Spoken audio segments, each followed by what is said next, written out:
In this story, an ambitious and brave knight is destined to die on the battlefield. He used to believe that someone like him, whose talents awakened, blossomed, and took root on the battlefield, could start a new life. In that new life, he imagined he could finally create a family, which is something he desperately yearned for. But sadly for him, everything turned out to be just a pipe dream. The knight on his knees before us is none other than the famed Argric from the Drenic Empire, the protagonist of our story. His final opponent is also a great knight, who goes by the name Duke Thermion, one of the 6 Hexaclass knights of the Altheon Empire. Even Argric knows the weight of the challenge before him, especially since he has already felt the crushing pressure of the Black Wave after just a single day on this battlefield. Duke Thermion finds it fascinating that Argric still stands against him, despite knowing he is against one of the 6 Hexaclass knights. He even laments that it would be such a shame to end a blooming talent like our hero here. But Argric is far from surrendering. He defiantly swings his sword as he stands back on his feet and makes it abundantly clear that he was born on the battlefield, and this is where he'll die too. The two contestants begin to walk toward each other, and the sheer aura they exude sends the area into chaos. Duke Thermion can't help but point out that, even though Argric is being so brave, there is still a hint of regret lingering in his eyes. The Duke continues to talk about how Argric could have been a formidable rival for him in the future. But then, he charges his sword with energy, rushing straight at our hero while expressing hope that, once he gets a new life, he will be able to let go of his regrets. With that, the Duke swings his sword, but before Argric kicks the bucket, he narrates that the war between the Drenic Empire and the Altheon Empire has lasted for many years. His mother was a victim of this war, and he was just a newborn when she died due to the chaos around them, leaving him alone in this tumultuous world as an orphan. While other children play with toys and read books, he struggled to contribute to the war and fight for his kingdom. After turning 14, he had to pick up the sword himself and was sent to his first battlefield. He fought bravely, and it was in this moment that his talents awakened. The mana core in his heart amplified his movements and senses to a level he could never have imagined before. He began rising through the ranks among the knights, and surprised everyone by harnessing 3 mana cores and becoming a quad core with 4 cores. His dream of joining the 5 Hexaclass Knights of the Empire was within reach. He finally had the opportunity he had been desperately wanting. He believed that this last war might finally bring him peace from his weary life. So, he fought his final battle valiantly, knowing he was on the brink of achieving everything he had ever dreamed of. That was until Duke Thermion arrived on the scene, and his mere presence sent everyone scattering. Back in the present, that first swing from Duke shatters Argric's sword into bits and pieces, and his dream instantly shattered before his eyes. And the next blow from the Duke pierced his heart, and he reflects how all he wanted to create a family, but he lost. The stab wound sends him flying across the battlefield, crashing hard onto the ground. The impact shatters the earth beneath him as he slides, leaving him bloodied and battered. As he begins to lose consciousness, everything fades to pitch black. But the veil of darkness lifts the moment he opens his eyes. The first thing he sees is husband and wife trying to play with him, or rather, they are trying to play with their child. Argric quickly starts losing his shit once he hears them calling him their child. His father quickly hoists him up, and with a broad smile over his face, he addresses him as Dane. He tells him he must become a fantastic spearman and follow in his father's footsteps. His mother, who goes by the name Lily Sogris, quickly yanks him out of his husband's arms, insisting he will become a fantastic assassin. The husband, Arkan Sogris, and his wife both argue about which career their son should pursue, while Argric feels timid and confused by the bickering. They are apparently traveling in the carriage toward their home, and they argue throughout their journey about the same thing. Lily believes that sneaking through the darkness to assassinate targets and slipping away untouched is a much cooler path, while the father insists that the spear is the most beautiful and complete martial art. Well, that's how it goes for our hero. Just when he had thought he was done for in that battlefield, he miraculously ends up reincarnating. The twist in his story is that he finds himself in the Altheon Empire, his enemy, as the youngest son of a certain count. Once the carriage finally hits the brakes as they enter the mansion grounds, his parents come to a middle ground and decide they'll teach him both skills. But Lily still has not given up, and annoyingly states that their son will become an assassin, while Arkan just laughs it off, insisting that Dane will become a spearman.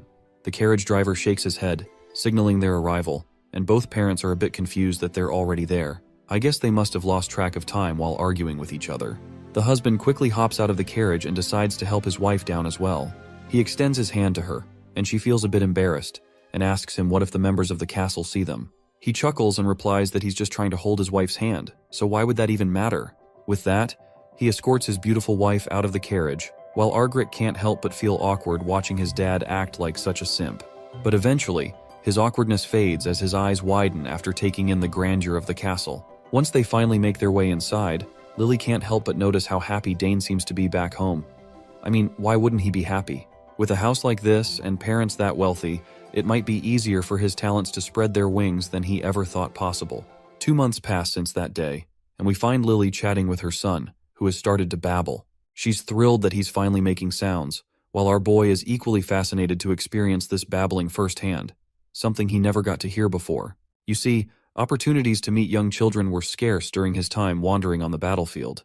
The few kids he did see were often wrapped in bandages, crying because they had nowhere to go. Many mourning for parents who slowly succumbed to destruction and faded away. So, compared to that, his new home is a fortunate and wealthy place, and he's relieved he won't be starving here at all. Suddenly, the father bursts through the room's door, enthusiastically stepping in with a spear in hand. He proudly announces that this is called a spear. It seems that our boy is not at all a fan of his father's enthusiastic side. He is having a hard time believing that this man is his father, who is the strongest Hexa-class spearman in the Empire, known as Arkansogris.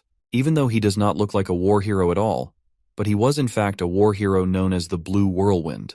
His wife gets annoyed and starts pushing him away from the kid, asking how he could enter the child's room with something so sharp. The man begins to lose his cool under her intense gaze and timidly says he just wanted to show it to Dane. But she's giving off a deadly vibe, reminding him that didn't she tell him they wouldn't be teaching their son anything until he reached an appropriate age? Well, it's not surprising that this grown man is trembling in fear under her sharp gaze, because his wife is the best assassin in the Empire. Meanwhile, she argues that if he keeps this up, she's going to teach their son the basics of stealth while he's still young, too. He tries to argue that everyone is doing early education these days. Even one of the famed magic houses, known as House Teleport, puts a staff next to a child the moment they're born. But his wife gets annoyed again and asks if the spear looks like a staff to him now. Meanwhile, our boy reflects and tells us that the reason his parents are putting so much importance on his future is that his 2 older sisters chose careers that have nothing to do with spear fighting or assassination. Noon arrives, and we see his 2 sisters playing around with their younger brother, making his cheeks look all sore. One of his sisters, Arabella, laughs and says he looks even cuter now with stuffed cheeks. Meanwhile, our boy narrates about Arabella and reveals that because of her talent in magic, she has been on the path of a mage since she was little. By 12, she was already a 3-chain class mage, and since the highest class for a mage is 9 chains, it means she's a genius who has already surpassed the entry level. Arabella then asks his little brother if he wants to learn magic with her later, saying she has gotten bored learning by herself every day and would be happy to teach her little brother a thing or two. While Arabella is full of energy, her sister Claire is totally the opposite. Nervous and composed, she timidly says she can teach him summoning, since it's a handy trick to have in your back pocket. Just like Arabella, Claire is a talented girl who excels in summoning. She successfully made her first summon at the age of 7 and can now handle 2 summons at once. Arabella then playfully tells Claire to touch him, insisting he's just too soft. But Claire seems wary about touching him, unsure if she should. Meanwhile, Dane is acting all cute and chummy, and reflects how he initially thought Claire didn't like him. Now he realizes it's more like she's feeling jealous because he's the youngest in the family now, stealing all the attention. Eventually, Claire extends her hand and gently touches his nose. She gets ecstatic and exclaims about how soft he really is. She touches him again and promises to teach him everything once he grows up. Dane can't help but find it a bit overwhelming how everyone wants to drill their own specialties into him. His father is a Hexa-class spearman. His mother is a talented assassin, though a retired one. And his eldest sister is a genius mage. Then there's Claire, who's also a genius summoner. The house of Count Sogres is the perfect noble family, the ideal family he always imagined. He wonders if there's even a point to seeking revenge in this new life. Sure, his death was regrettable, but that place was a battlefield. It's almost funny to think about taking revenge on someone who beat him fair and square. The entire family gathers in the hall, arguing among themselves and trying to convince each other how their specialties would suit Dane better. Watching this heartwarming chatter among his family brings a smile to Dane's face because this is the kind of family he's always hoped for, and he's glad he was born here. But when things start to escalate and everyone begins to fume at each other, he starts to doubt if this is what a harmonious family is really like. We then learn about the special ceremony that exists in the House of Sogres, which is known as the choosing ceremony. You see, when a child is born into the family and turns 1, various objects are placed on a table in front of them, and people try to predict the child's future based on what object they grab. Since a year has flown by, today is young Master Dane's turn, as he has already turned 1 year old, and he will choose his class. The gathered guests chat among themselves, noting how the young ladies became a mage and a summoner, and they wonder what young Master Dane will choose.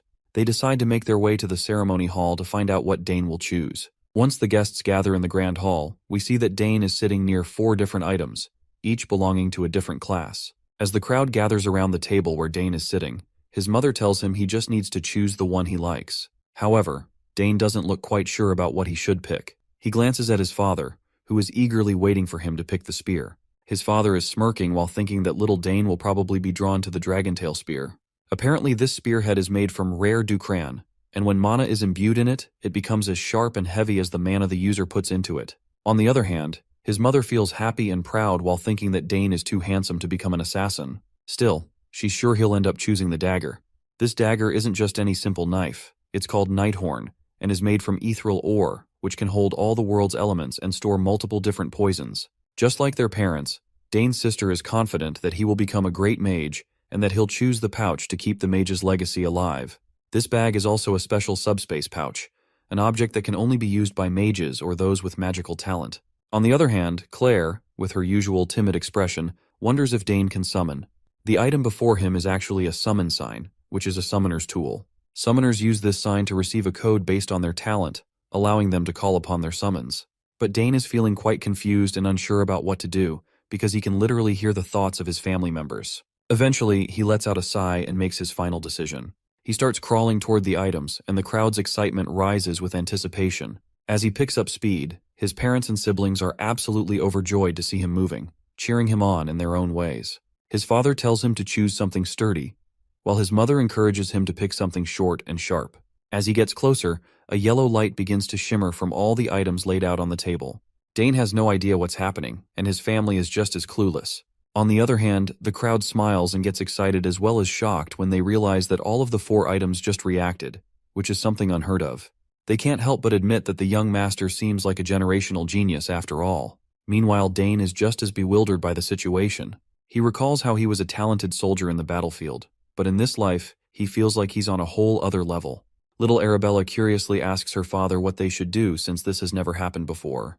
But both their father and mother look just as lost, realizing that this means they need to teach him all 4 elements. Of course, this shocks the other 2 ladies, while Dane just smiles heartily in response. Time passes, and we find ourselves in the training hall, where we can hear weapons clashing.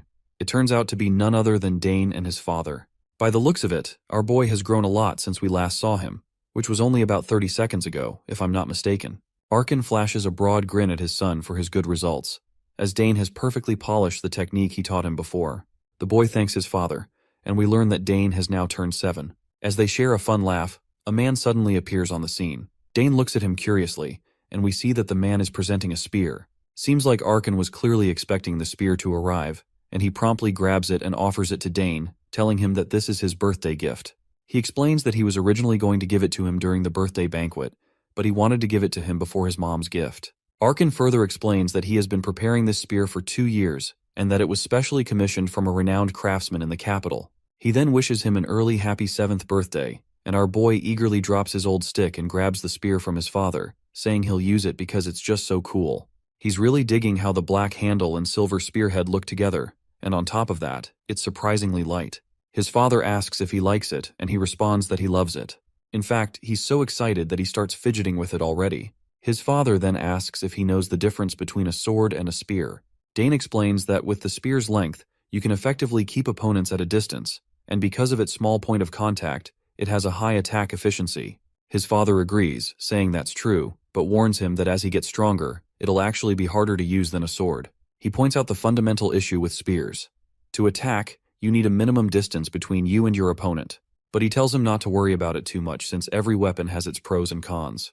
He explains that even swords, which are often called the perfect weapon, can be weak in certain situations. The son perks up at this, saying he'll keep that in mind. The father then starts spinning the spear in his hand and invites his son for a spar to show him something. Dane is absolutely boggled out of his mind to see the power radiating from his father. This is the first time he's witnessed the insane power flow of a hexaclass spearman, and the magic energy his dad is emitting is just overwhelming. After charging up, the father quickly thrusts the spear forward, and the space around the tip starts to distort. He explains that the reason for the distortion is that he released his magic power while thrusting the spear. This technique utilizes the trait of the core that focuses magic power in one place. The son mentions that he's heard about this from his sister, and explains that humans can exceed their physical abilities as the number of cores increases, meaning their limits can be pushed. He reflects on how, in his past, he had a quad core, and all this knowledge he has right now is from his previous life. Meanwhile, his father starts smiling broadly, thinking about how well his son has been studying, and reminds him that he now has 6 mana cores. Of course, our boy pretends to be shocked, but inside, he thinks about how, if he hadn't died, he could have achieved 6 cores as well. Then, his father encourages him to give his new spear a try. Dane looks a bit hesitant, but his father tells him to just relax his mind, forget his worries, and thrust the spear. The son agrees, and as he holds the spear, he reflects on how, in his past life, he had no interest in spears. After realizing his talent for swordsmanship, he had only used spears as a secondary option, but now, it's finally time for him to give it a try. After striking his stance, he closes his eyes, while his father reflects on how he's got a good form. He can't help but smile ear to ear because it took him 7 years to master this technique. But since his son is still so young, he wonders if he can even pull it off at all. But as soon as Dane thrusts the spear, reality shatters, completely subverting his father's expectations. He genuinely wasn't expecting this miracle to happen. He freaks out and begins to shout, asking his son how he knows so much. Once Dane finishes performing the technique, the man walks over to his son, laughing and saying he did an impressive job. Dane explains that at the moment he thrust the spear, he gathered magic power into one place and imbued it into the spearhead. When the magic power reached the spearhead, he cut off its flow. The father goes bonkers when he hears this and asks if he has formed a mana core. Dane replies yes, revealing that while he was reading a book about creating mana cores, he decided to try it out, and luckily, he was able to succeed. But of course he is lying, because the truth is that he formed it while practicing mana breathing. The father kneels down to get eye level with his son, unable to help but feel proud. He's sure that one day his son will become an extraordinary warrior. Dane just flashes a smile, while thinking in his head about all the surprises he has in store for the future that are sure to blow his father's mind. Meanwhile, the father wonders if his son will really become a mage, a spearman, an assassin, and a summoner all at once. As night falls, it's finally the start of Dane's 7th birthday. Guests are gathering in the castle, and the hall is filled with music and the clamor of laughter. Everyone is having the time of their lives. Duke Bout, the same guy who killed our boy in his past life, is also attending the party. Once he spots Arkan, he calls him over to catch up. Arkan addresses him with the title Duke, but Bout tells him to drop the formality and just talk like they usually do. As we know, Bout is from the greatest house of the Altheon Empire and the head of the Thermion Duchy. Arkan quickly dashes toward his friend and whispers that many people are watching them, so he needs to keep up the act of formality. The Duke tells him to do as he pleases and asks where his son is. That's when Arkan calls out to Dane and tells him to say hello to Duke Thermion. As soon as he hears the mention of Duke Thermion, Dane's mind flashes back into the past where he had the last encounter with this man. Once our boy finally appears before the Duke, he introduces himself as Dane Sugres and bows his head, saying it's an honor to meet him. The Duke laughs, impressed by the kid's manners, and asks his father if Dane is also learning to use a spear, to which Arkan replies that he is. At that moment, a little lady approaches Duke Bout from behind, and when Dane's eyes land on her, he is startled for a moment. The girl greets Count Sogres promptly, bowing her head to show her proper manners. She introduces herself as Layla Thermion, the youngest daughter of the Thermion Duchy. After this acquaintance, the celebration continued onward. The guests enjoyed the music and the beautiful evening. But this could not be said for Arkan Sogres and Bout Thermion, all because Baroness Thermion was still ill. And despite Bout's best efforts to find a cure or method to cure her, nothing worked. Arkan hoped that this was all just a temporary ordeal and his friend's wife would get better soon. But still, Bout warned him that if he suddenly disappeared, it would mean that his wife felt worse, and he used a teleportation scroll to return to the capital. Anyway, today is a party for Dane, who had just disappeared somewhere. To Bout, he seemed quite the witty child, and he wanted to talk to him a little more. Arkan didn't know where his son was either, and noticed that Miss Layla had disappeared with him. Finding them turned out to be quite easy. The two went for a walk together. They probably didn't like this boring party like dozens of others. But what the two were talking about was a mystery to their parents. In private, Layla was very talkative, and to be honest, she didn't like to follow her father to all these noble parties. But this time she was glad she had come. Layla had heard a lot about how handsome Dane was, but now he looked even better in the moonlight, and she liked this place. Dane was glad to hear that she liked it here. Unlike the capital, the Sogres family's territory was a nice and quiet place. That's why Layla envied him. At her house, there's always something going on. Nobles come every day with business and offers to her father. Sometimes even the imperial family shows up. And the most annoying thing is that every time someone comes, she has to dress in formal dress and go out to greet them. That's exactly what she just hates. Instead of all that, she'd like to wear something practical and simple and practice with her sword all day. Dane was surprised that such a small and seemingly harmless girl was practicing with a sword and not magic. He himself loved his quiet territory. It wasn't as lively as the capital, and it gives him a lot of free time to practice with his spear, which he just loves. Layla was surprised at first that he was using a spear, but then she remembered his father's nickname and everything fell into place. She had heard many times from her father how incredible Blue Whirlwind was, and since Dane is practicing so hard with the spear, it means he wants to join the academy too. However, that wasn't why Dane was practicing with the spear. Layla was surprised by this answer. For her to practice hard to join the academy was an obvious choice. She had heard that just getting in was incredibly difficult. Well, Dane didn't really doubt that he would get in, and he was only practicing because he wanted to be even better after he entered the academy. Layla couldn't believe his confidence, so she asked him what he would do if he failed to get in. Well, even in that case, our hero was not going to get upset and give up. Instead, he would just try again. And if even with the second attempt will not work, he will take it as an answer that this is not his way. Layla just couldn't believe such a casual attitude towards the future. So she asked him if he was afraid of upsetting his family and home. And of course, our hero was not concerned. Compared to the trials of his past life, it was nothing. Layla, on the other hand, had only to envy him. Her home considers failure to be unacceptable. Although Dane had lived surrounded by nobles for 7 years, he was still surprised at how petty nobles were for worrying about such stuff. As for Layla, he had no doubt that she would succeed. When she heard the encouraging words, she just lit up and gladly offered Dane to look at her swordsmanship skills.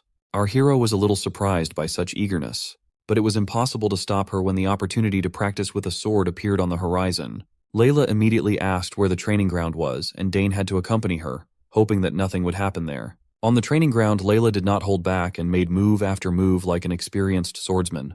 To a beginner's eye, her movements might have seemed perfect, but our hero was far from a beginner. Watching her movements, he had to admit that her transition from attack to defense and back flowed very smoothly, and the timings of her attacks were excellent.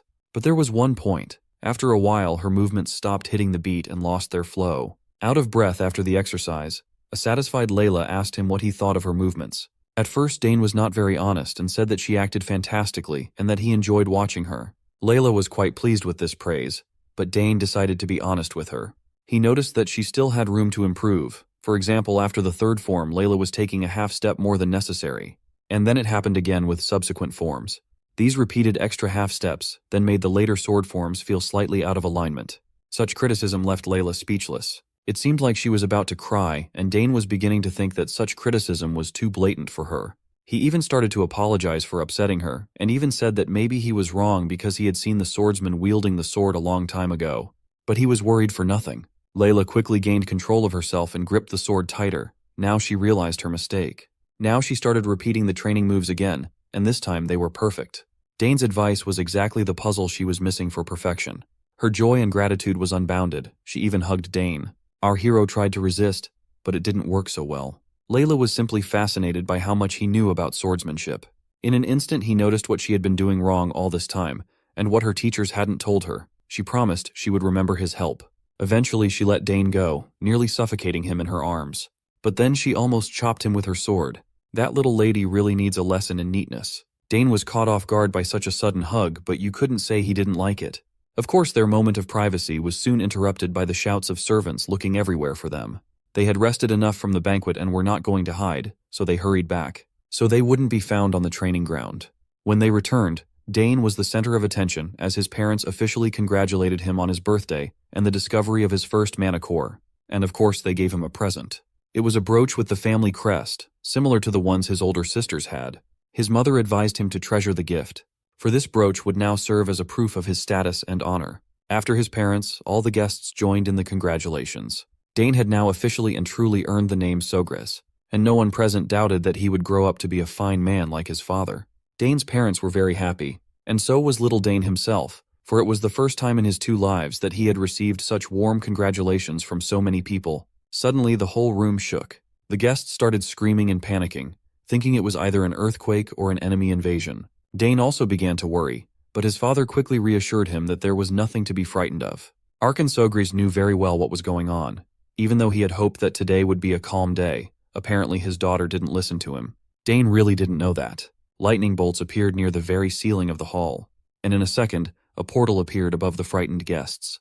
There was no end to the guests' bewilderment when a small figure flew out of that portal, who apparently laughed at the laws of physics, and landed on the floor without any trouble at all. It was Dane's older sister Arabella, and in her opinion, she wasn't late at all.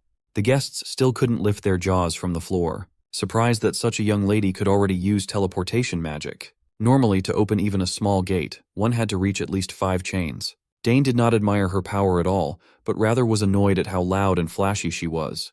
But as soon as the guests calmed down a bit, a huge monster appeared in the sky. A large wyvern with a rider. It seems that this time Lady Claire frightened the guests. She was in a bad mood though. She was only one step too late to get ahead of her sister. As she entered, the guests around her started talking about how they had heard she was a brilliant summoner, but no one expected her to control a wyvern at only age of 16. Finally, they were home again. And together they stood before their parents and brother to wish a happy birthday to their little favorite brother Dane. After both of their flashy entrances, Dane's sisters hurriedly shoved their respective gifts at him, as they wished their little brother a happy birthday. He thanked Arabella and Claire for coming all the way back home, even though they were busy with their studies. The girls were just excited to see their little bro open the gifts. Duke Arkan nearly shed a tear at the preferential treatment his son was getting. His daughters only got him a letter for his birthday after all. Dane opened the box Arabella handed him, and inside was a ring transformed into a convenient dimensional pouch. She designed the artifact herself.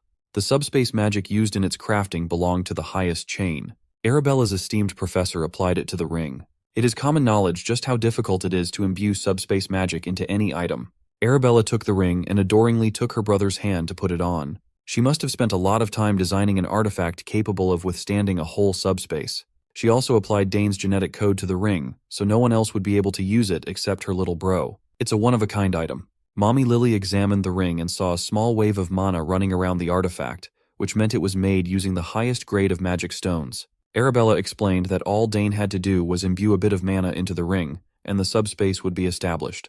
It's much more convenient than normal dimensional pouches. That fact alone made this an invaluable artifact. As far as Dane could remember, these types of tools were something only used by the wealthy on the battlefield. Only noble-born commanders and high-ranking magicians wielded such convenient power. The ring would also grow as he got older, adapting to his body. Dane tried to imbue his mana into the artifact, and a green portal opened in front of everyone. Duke Arkan was stunned to see his son do it so effortlessly. Claire, Duke Bout-Thermion, and Layla were flabbergasted at the radiant display of magic. Dane managed to open a subspace faster than Arabella had done years ago. He was a genius, there's no doubt about it. It would be a groundbreaking feat if he managed to cultivate both a mana core and a mage's circle at the same time. After the display of magic, Claire came up to her little bro and handed him her gift. Dane slowly opened the present while sincerely thanking his big sis. Inside the wooden box was a peculiar-looking egg laid on top of a soft cloth. Confused, he grabbed the egg and asked what it was. Claire panicked and warned him to be careful with it, as it was not an ordinary egg. Everyone in the family was also curious as to what this odd gift was, but Claire only revealed what it was to Dane. She whispered that it was a familiar. She got it by accident while she was trying to summon Decaron. Claire herself doesn't know what will hatch from it, but everyone in the world knows how precious a familiar could be. Dane tried to picture what this odd egg would give him. He had heard about familiars before. Unlike summons, they are an entirely different entity. A familiar summoned once can permanently remain in the real world. Claire asserted that Dane should keep this egg a secret until it hatches in the future. He promised that he would. All the whispering between the two irritated Arabella, who was feeling left out. As for Claire's instructions, Dane must make sure to pour his mana into the egg once in the morning and once in the evening to make it recognize him as its master. Lily was just glad that her little boy was receiving such incredible gifts. It showed how much her children cared about each other. With the gift-giving done, Duke Arkan cleared his throat and reminded his daughters to at least say hello to their parents, seeing as they crashed the party after saying they might not be able to make it. Realizing that they hadn't said a word to their parents since arrival, the girls awkwardly greeted their father. Duke Arkan was a big softy when it came to his children, so he didn't really mind. He was just glad to see his girls again. Since they went off to pursue their professions, the girls rarely came home anymore, so Duke Arkan was glad to see them looking healthy. Layla watched the Sogre's family being so lovingly loud and jovial with one another from afar. The little girl could not help but compare her own home situation to theirs. Dane noticed her staring at them and turned his head. He noticed the dip in her mood as she silently walked away. He wondered why she looked so lonely and sad in the middle of a lively crowd of nobles. The banquet wrapped up, and the next day came. Duke Bout-Thermion stayed the night and was now walking through Sogre's territory. He could not help but think about how incredibly talented Arabella Sogres was. As expected of the best mage at the academy, her talent in the magical arts was unparalleled. The girl could be the perfect match for Duke Thermion's son, the academy's best swordsman. If House Sogris and Thermion could combine through a marriage between those two, it would give birth to a faction that could rival even the imperial family. If that happened, no one would be able to mess with both houses and their children. So, Duke Thermion decided to bring up the matter of engagement between the eldest children in today's conversation with Archon. On the way to meet the other Duke, Thermion caught the sound of steel nearby. It came from the training grounds, so someone must be honing their technique inside incredibly early in the morning. Of course, it was Dane polishing his spear skills with utmost focus. He had gotten quite deadly with the weapon. With years of training with his dad and his insane work ethic, he had long since become combat-ready. Dane's focus was unparalleled.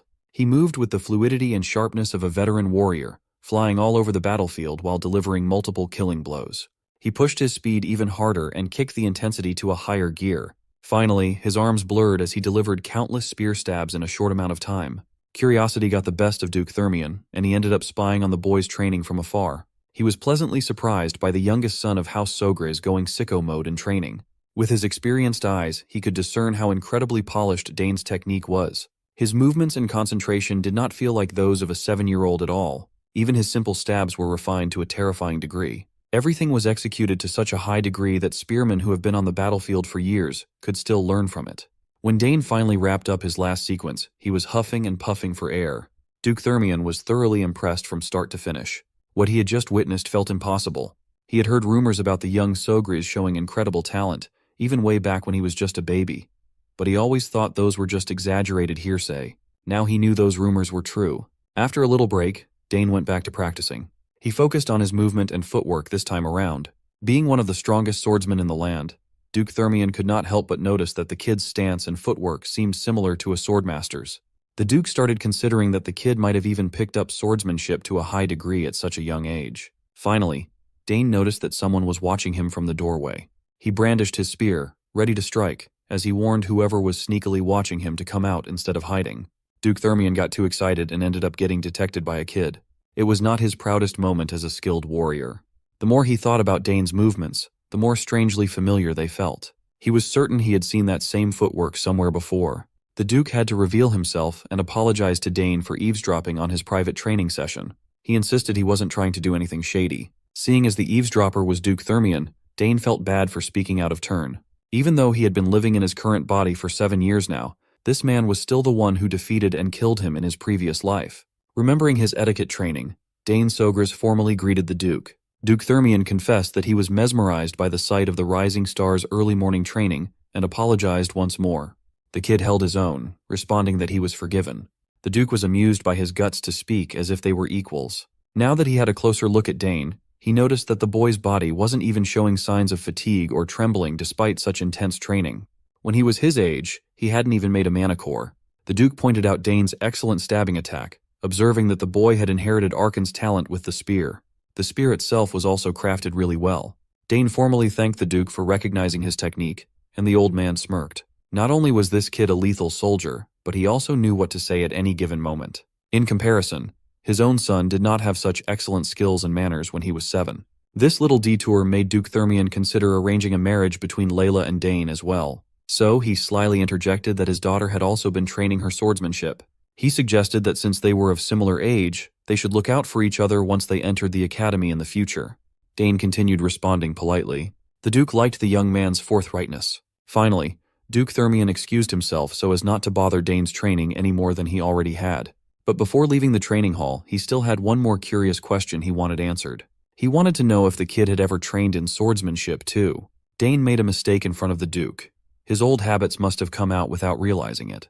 Given Duke Thermion's discerning eyes, it's not surprising that he recognized the minuscule habits in one look. Dane answered that he had just read some textbooks on basic swordsmanship, but had never formally trained in it. The Duke still found it strange that he sensed something akin to raw battlefield sense in the kid. But common sense dictates that an inexperienced child couldn't have that killer instinct. At last, the Duke finally got off his back and bade farewell, and Dane sent him off. Duke Thermion also extended an invitation for him to visit if he happened to come to the capital in the future. The swordsman had become personally interested in Dane's talents. Dane wondered if the man still remembered him. Just thinking about defeating someone who ended his life before was already getting his blood pumping. If he laid a solid foundation and prepared step by step, He was certain he could surpass the Duke. It's one of his goals to defeat the mighty Bout Thermian in this life. Continuing with his training, Dane lost track of time, and Hernan, the attendant, had to fetch him. He was always watching the kid from the shadows, always ready to attend to his needs. With Hernan's faint presence, Dane reckoned that this guy could be talented enough to learn assassination and stealth skills. Today, everyone had been very busy preparing for the second banquet. Some of the nobles had already begun to arrive. In their location, gathering more than 30 noble families to arrive on the exact date was difficult. As for Dane's sisters, they had already opened a teleporter gate and went back to the academy together. It couldn't be helped as they had midterm exams soon. For now, it was about time for Dane to clean up and dress up too. He made a mental note to take a closer look at the gifts his sisters gave him last night. After his intense training, Dane was tended to and dressed up. He entered the family hall with his mom and dad and mingled with various nobles. Dane had to put his etiquette training into practice the whole night as he schmoozed with high society.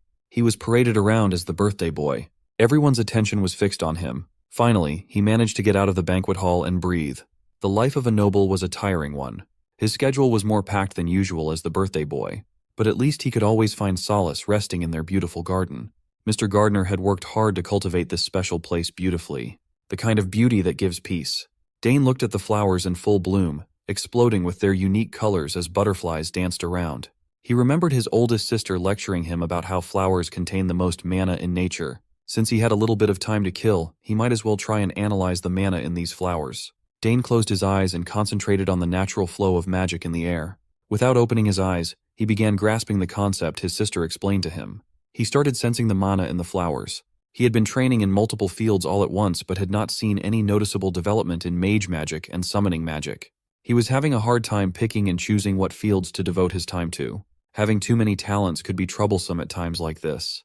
Bro was literally suffering from success. After spending a few minutes immersed in the natural mana in the garden, he finally saw the mana in the flowers. He could not believe that such a small thing could contain such a massive, rushing mana flow. If one can feel the flow of nature and somehow make it their own, the principle could settle into the body to form a magic circle.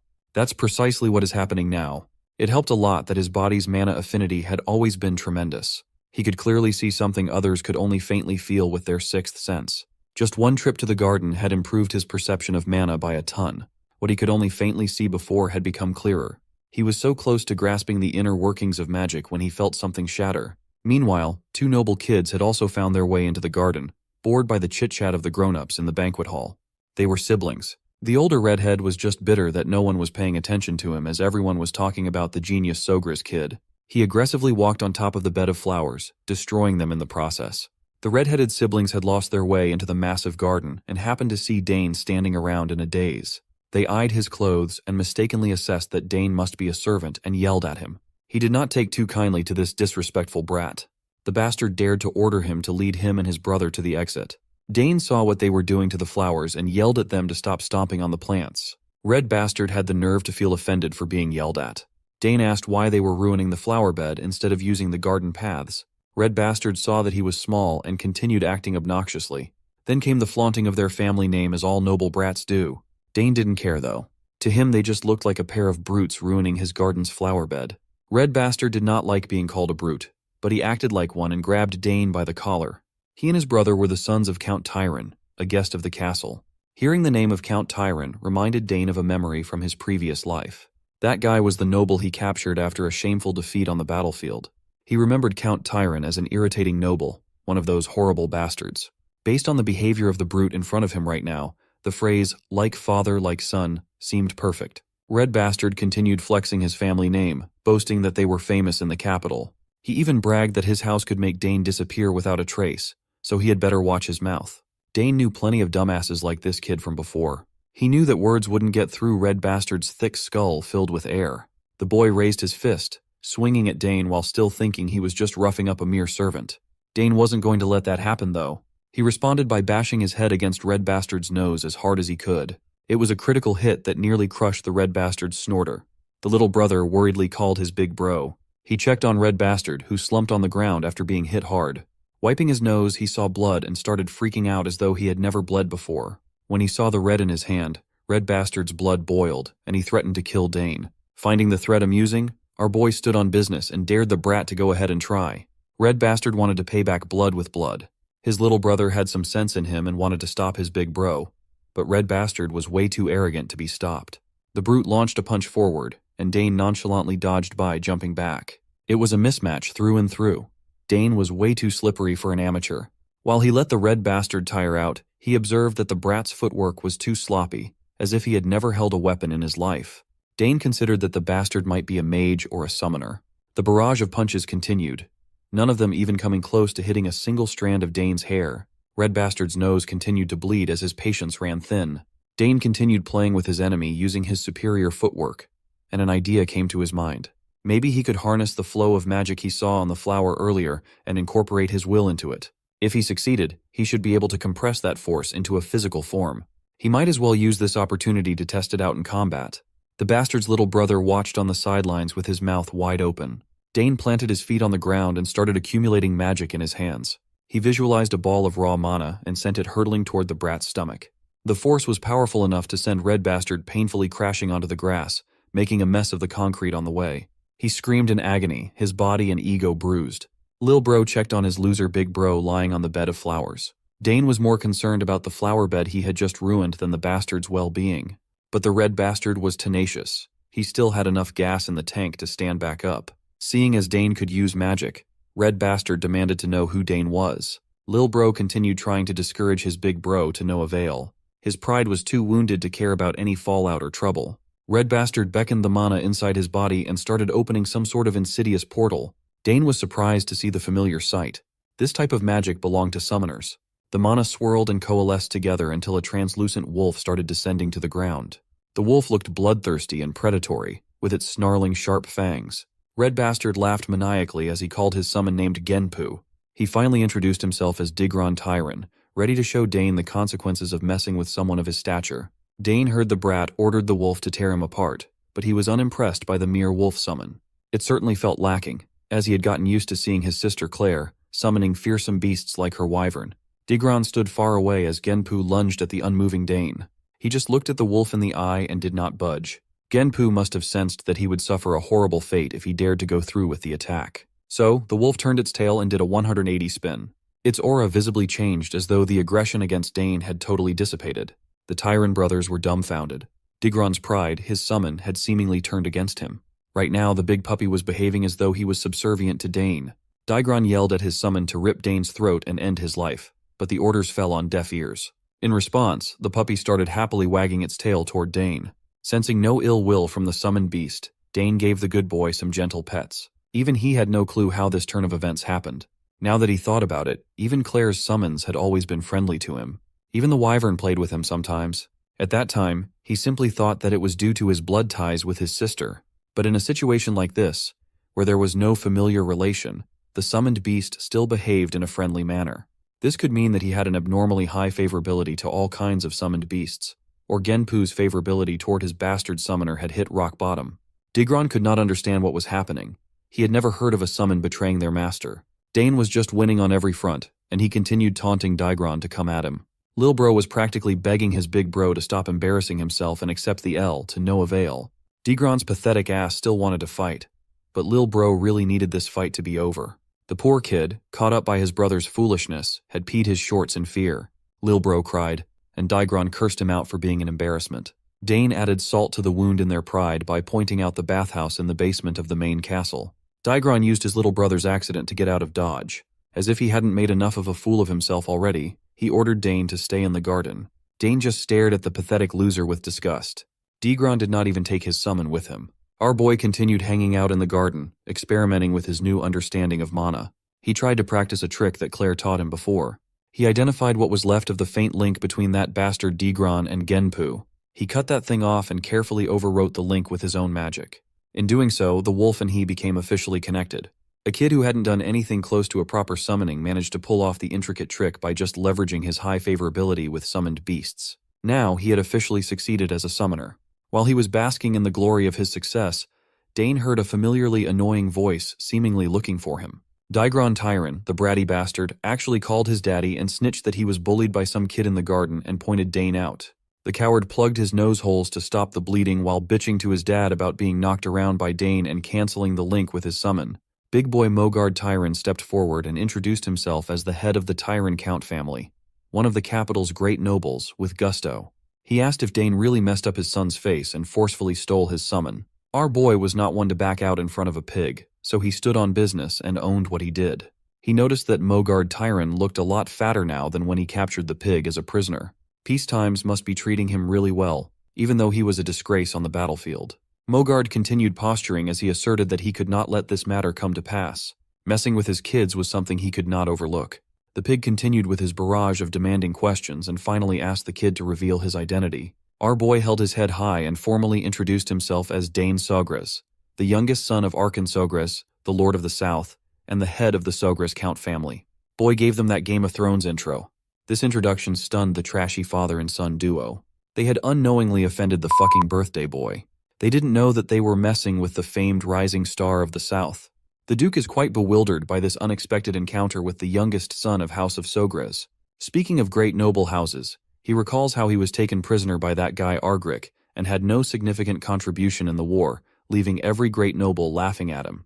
Right now, he sees this as a perfect opportunity to maneuver the situation in his favor, intending to ruin the Count Sogres' name and use that as a pretext to demand mining rights. The nobles who once looked down on him will soon be bowing before him. With that in mind, the big brain fatty turns to our boy, asking if he's the birthday boy Dane. My guy just shakes his head in response and confirms it positively.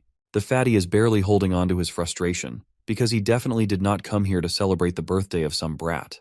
He then points at his shitty son, Digron, and asks Dane how he plans to repay the humiliation he caused his son. Not only did Dane injure his son, who is a guest invited by Sogres, but he also stole their summon, which is a grave crime. The shitty son also agrees with his equally shitty father, telling Dane that this is his last day. The fatty then also threatens our boy, stating that he's going to speak with Count Sogres personally and hold him accountable for his actions. Dane just acknowledges what the fatty is saying and further states that before heading toward his father, he wants his son to apologize first. Of course, the chubster starts fuming out of his mind, asking what the hell he's talking about, while his son grits his teeth in anger as well. But Dane makes it clear that while it's true he hit his son and hurt him, it was all in self-defense against a threat to his life. Plus, he emphasizes that he didn't steal their summon. Genpu chose to follow him. The trash son quickly pipes up, claiming that there's no way Genpu would do that, and tells his father that Dane is lying. That's when the father takes a moment to reflect. He recalls hearing that the second daughter of House Sogres is a genius summoner, so he's sure there's a good chance that girl taught Dane how to forcibly cut off a link between familiar and master.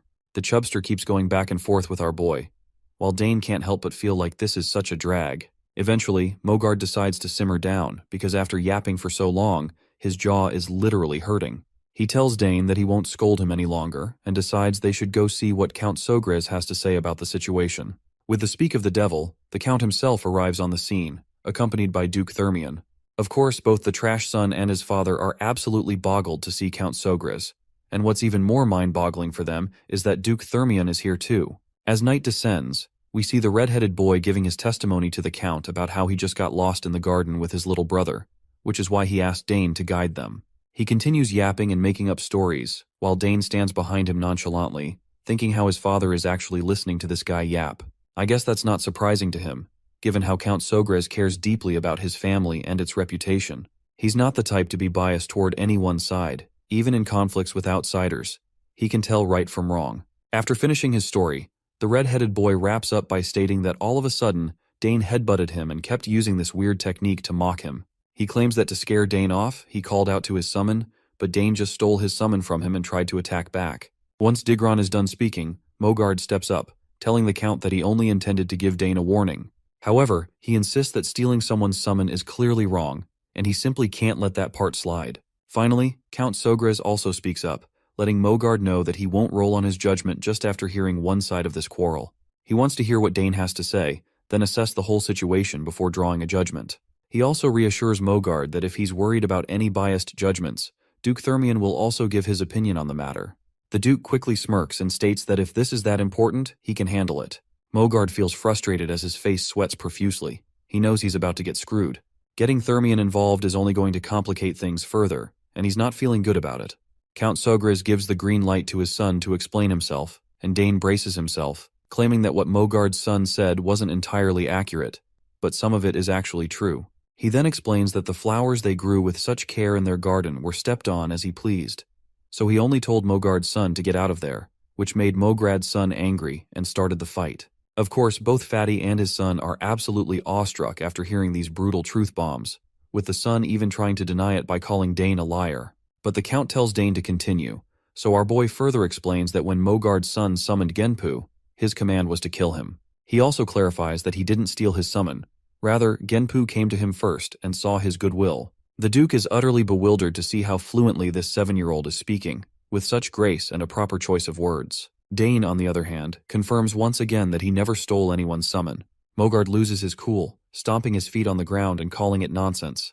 He claims it's impossible for a summon to submit to someone who isn't even a summoner, insisting that Dane must have used some shady technique to pull it off.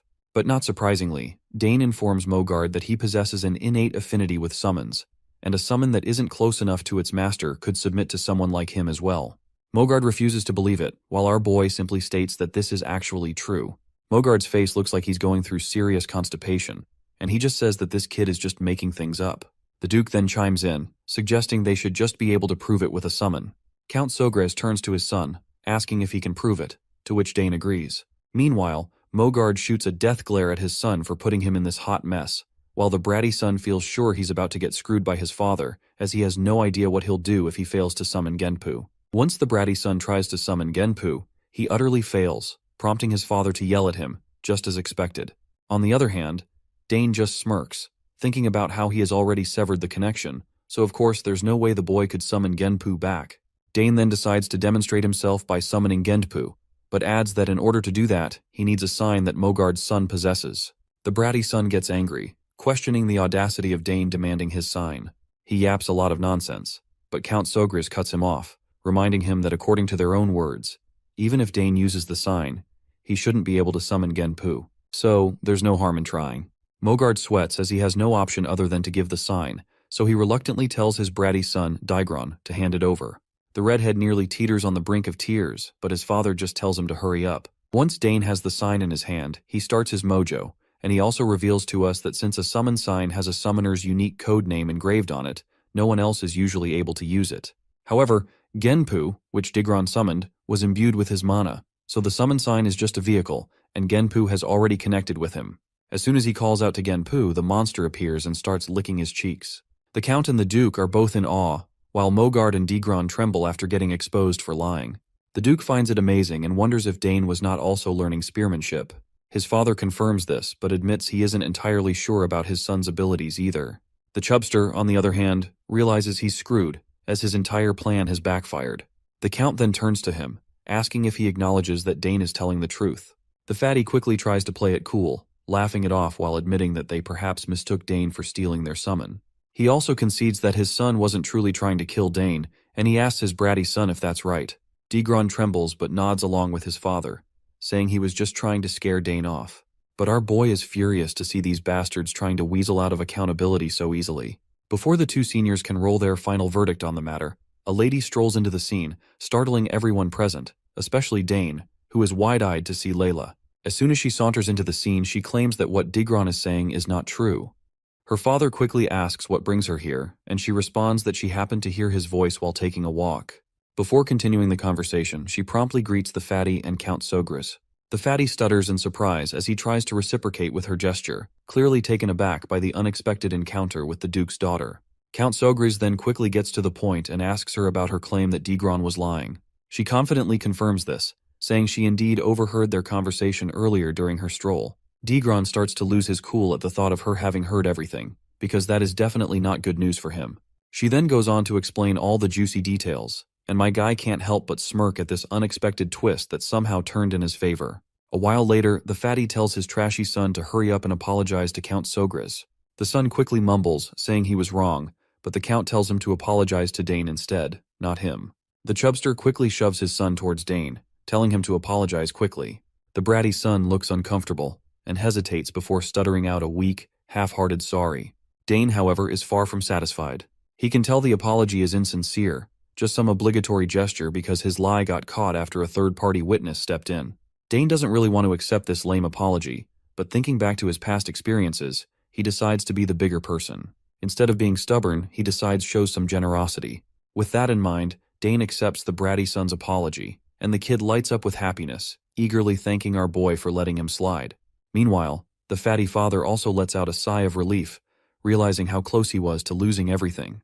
On the other hand, the Duke, who might just be Dane's future father-in-law, can't help but to think how he already knew Dane was a special kid. After all, he could have easily been stubborn about the whole thing, considering the opposing party was clearly in the wrong from the start. Finally, the Count makes it clear that since Dane accepted the apology, there won't be any further arguing about the incident.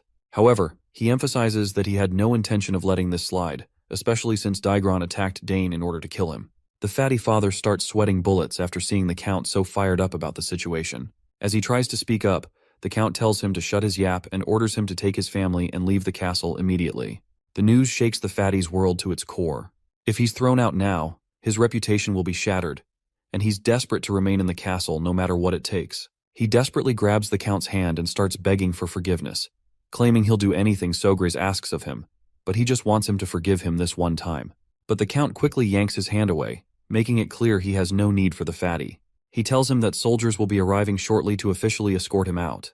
With that, he starts storming out of the scene with his son, leaving the fatty behind, who is desperately begging for forgiveness. Sogris also tells Duke Thermion it's time to go, and Duke promptly calls for his little girl as they start walking away. As they stroll off, Dane turns his head back to look at them, feeling satisfied that they're getting what they deserve. After all, they started this whole mess, so it's only fair they reap what they sow. Anyway, he learned something important today, which is that his father can be quite scary when he's in angry mode. Duke Thermion then asks him if it's true that he defeated that bratty son of Mogard with a mana bullet, and Dane quickly confirms it.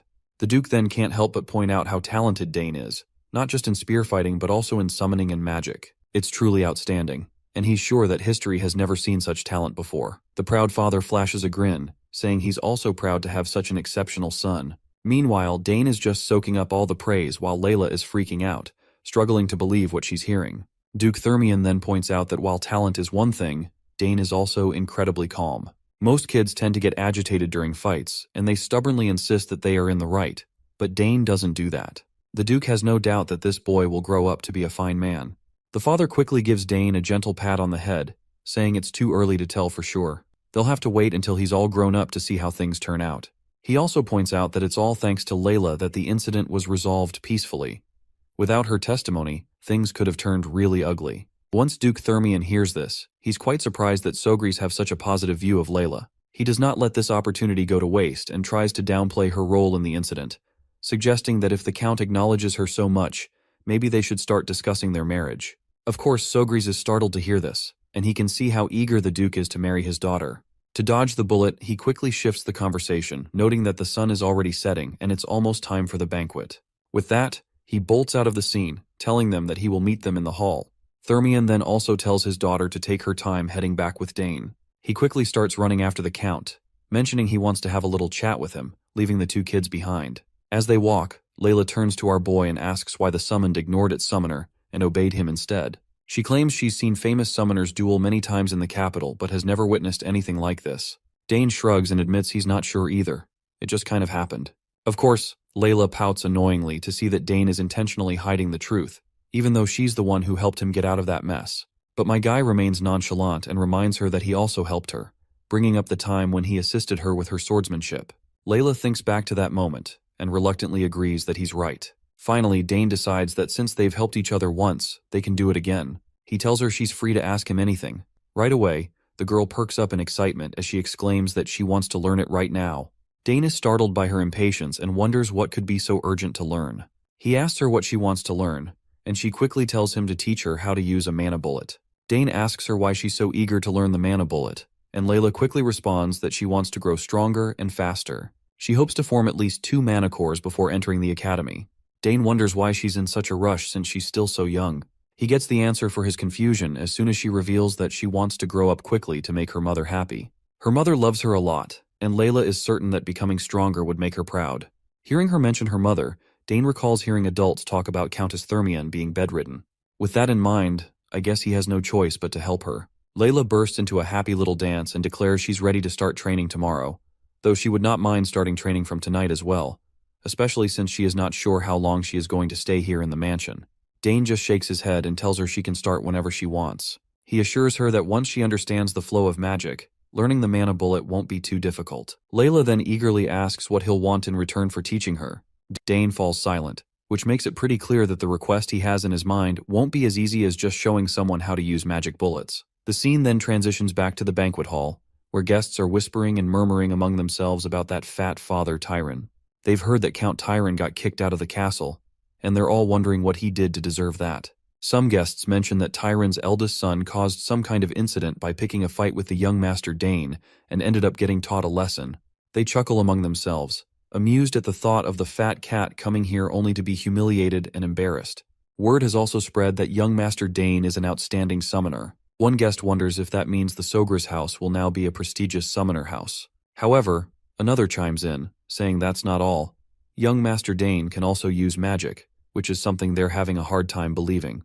We then see this big mustachioed man introducing himself to Dane as Baron Opent. He asks our boy if he happens to know anything about the Opent territory in the east. Dane humbly bows his head in respect and replies that he's heard the territory is famously known for its grilled trout and sapphires.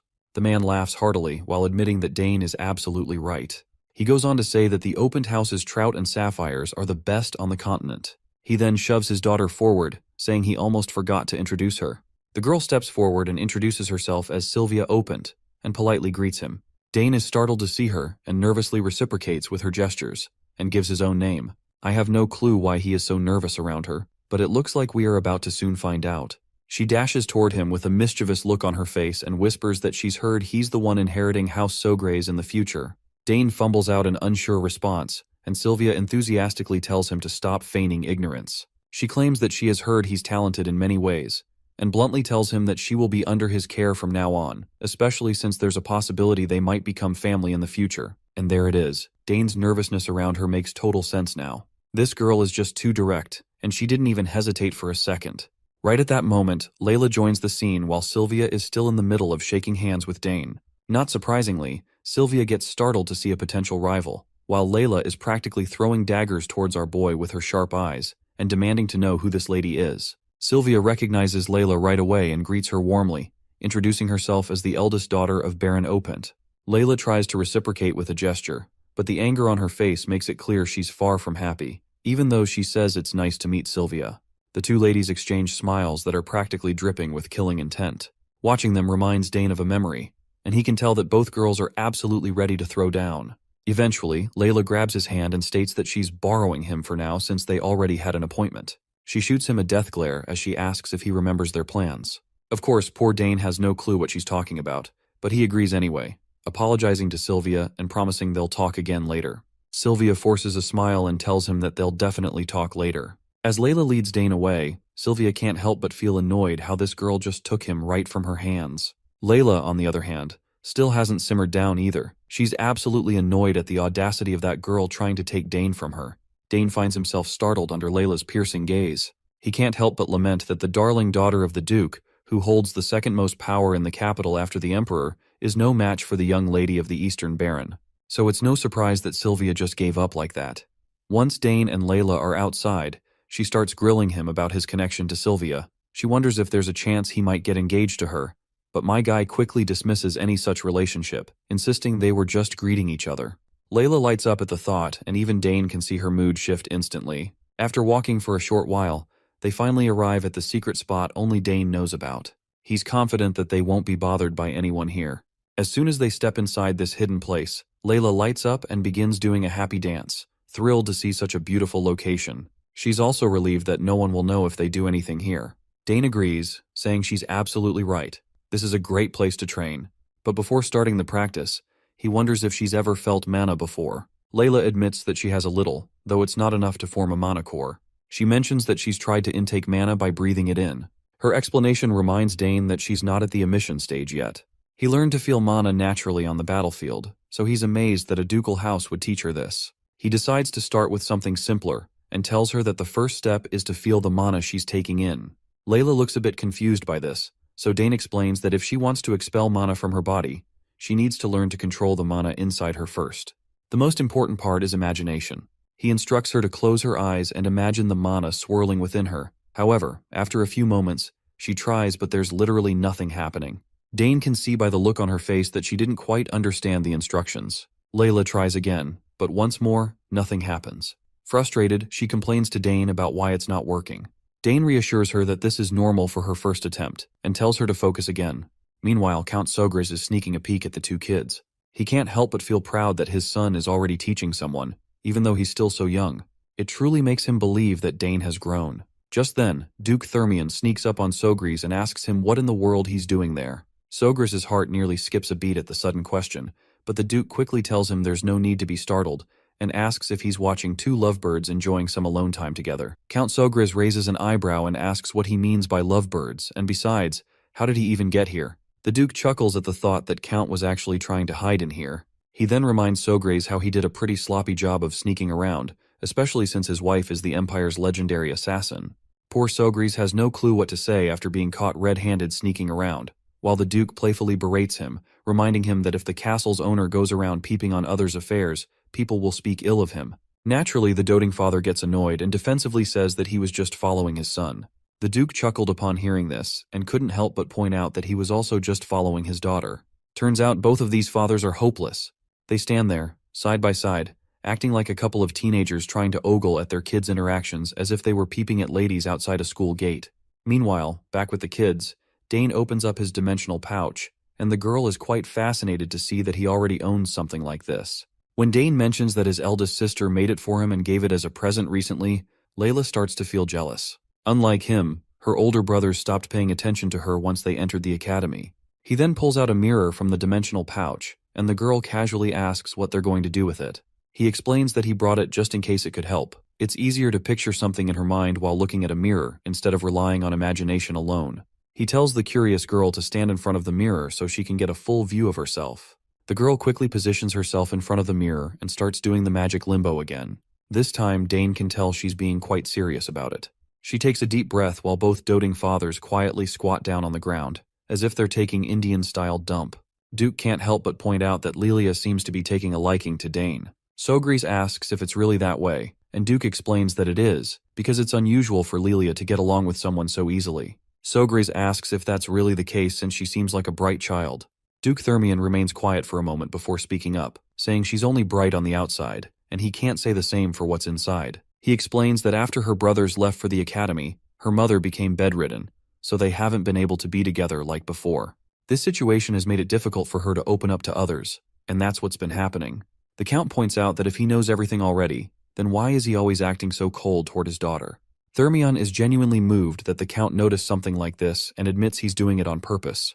He explains that when he raised his sons, he showered them with attention, and they grew up spoiled rotten. But Sogris reminds him not to assume that Lilia will turn out the same way. She'll be hurt if she finds out, and now it makes sense why she asked Dane for help instead of her father.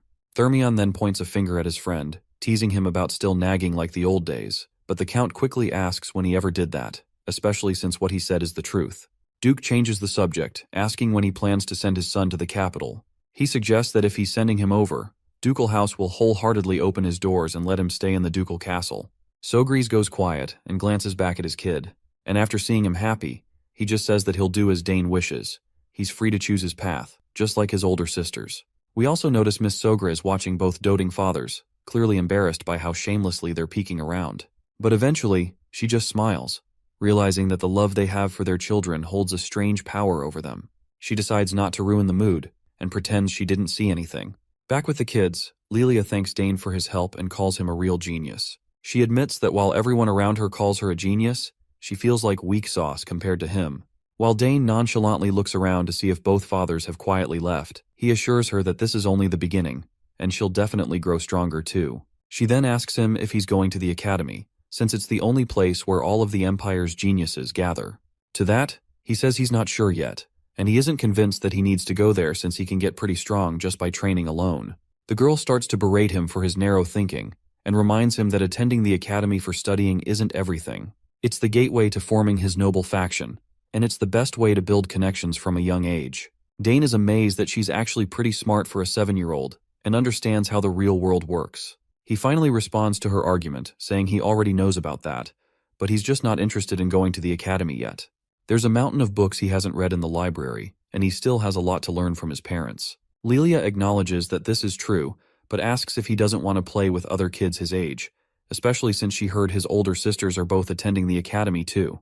It seems like Dane is running out of arguments against her persistence, so he tries to brush her off by saying he's thinking of going in the future if he feels like it. She then tells him to visit her house once he plans to go to the capital, and that's how they promise to meet again.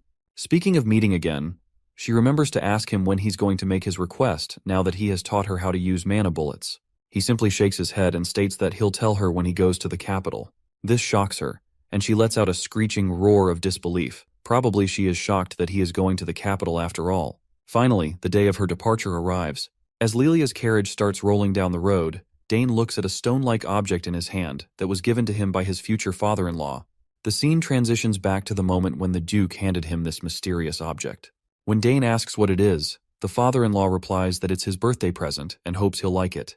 He further reveals that the symbols of their Thermian house are revenge, the sword, and the blacksmith, and the history of the house began with their progenitor, who was a blacksmith. Thanks to him, their house has the best forge in the Empire, in fact the best forge on the entire continent. All of the Thermian-made weapons that protect the Empire were crafted in that forge. Of course, our boy already knows all this because, according to his past knowledge, all the ores in the world can be found at that forge, and all sorts of mystical weapons and artifacts are created in the greatest forge on the continent. The father-in-law then reveals that if Dane presents the insignia at the forge, they will create a weapon of his choice for him. That's when we finally learn that this rock-like object is essentially an insignia, a certified check that proves the honor and skills of whoever holds it. Count Sogris is absolutely boggled when he sees the Duke giving away such a precious insignia, something even the imperial family desires. The Duke simply pats his son-in-law on the head and tells him to grow well and help his father. His potential wife waves a last goodbye to him, and that's how they part ways. In the present moment, his mother squats down next to him, and after seeing his dejected face, she asks if he's upset that they left. He admits he is, saying she was practically his first friend. His mother reassures him that once he goes to the capital, he'll be able to meet her again and will even become more handsome, which will surely impress her. Well, I guess his mother is right, since he can't stay here forever, and he will have plenty of opportunities to see her again in the future. So he wishes her well until they meet again. Meanwhile, as the Duke travels in his carriage, his mind is still occupied with thoughts of Dane. He finds it strange that every time he looks at him, he is reminded of that warrior, Argyric, who showed the ability of a triple-class warrior at a young age. He's sure that if Argyric were still alive, he could have become one of the Hexa-class knights of the Drenic Empire. That's why he hopes to see Dane again when he has grown stronger. A few days later, we see our boy sitting alone before the egg. He's been feeding it mana every morning and evening and is now wondering if it's too early for it to hatch. This egg holds a mysterious familiar, and even if someone isn't a summoner, they can instill the egg with their mana and imprint themselves as the master before it hatches, allowing them to control a summon that usually only sticks around temporarily. He knows that the quality of his mana needs to match his familiar, and there are probably many tricky conditions that haven't been fulfilled yet. He's heard that some eggs never hatch because their conditions are never met, so he hopes that's not the case here. Even though he changes the flow and strength of his mana, there's still no reaction. After putting in a lot of effort once again, he puts the egg back, thinking that he's just being greedy by hoping he would succeed in one go. Suddenly the butler comes out at the gate, asking Dane if he's ready. At that very moment, the egg begins to react and starts making noises. Dane quickly rushes toward the egg, certain he just heard something. The butler also bursts into the room, asking about the noise. Dane tells him to wait a moment while he checks the egg first. However, once again, he finds himself disappointed, realizing he was just excited for nothing, because he can't feel anything different. The butler asks if the egg showed a reaction, to which Dane replies no, saying he probably just imagined it. Once he finally gets into the training hall, he practices his swordsmanship first. After noticing his perfect movements, the butler is quite happy and excited. He claps as he asks since when he learned swordsmanship. Dane just brushes it off, saying he just wanted to swing the sword around a little. The butler showers him with praise, calling him a genius who is even talented with the sword. As he looks at the sword, Dane then reflects on how learning to use a new weapon, like the spear, was fun, but he also wanted to draw a sword. Sadly, he hadn't been able to hold a sword during all that time since his father always watched him so closely. Thankfully, he's glad he hasn't lost his touch with it. The butler quickly dashes off to grab some snacks, and brings back an entire tray of delicacies, telling Dane to munch on something before diving back into his training. Meanwhile, we zoom in on Count Sogris, who's staring out the window, lost in thought. He's been feeling a bit worn out by throwing this banquet every year, but at least he's learned through this banquet that a lot of nobles are paying attention to the south.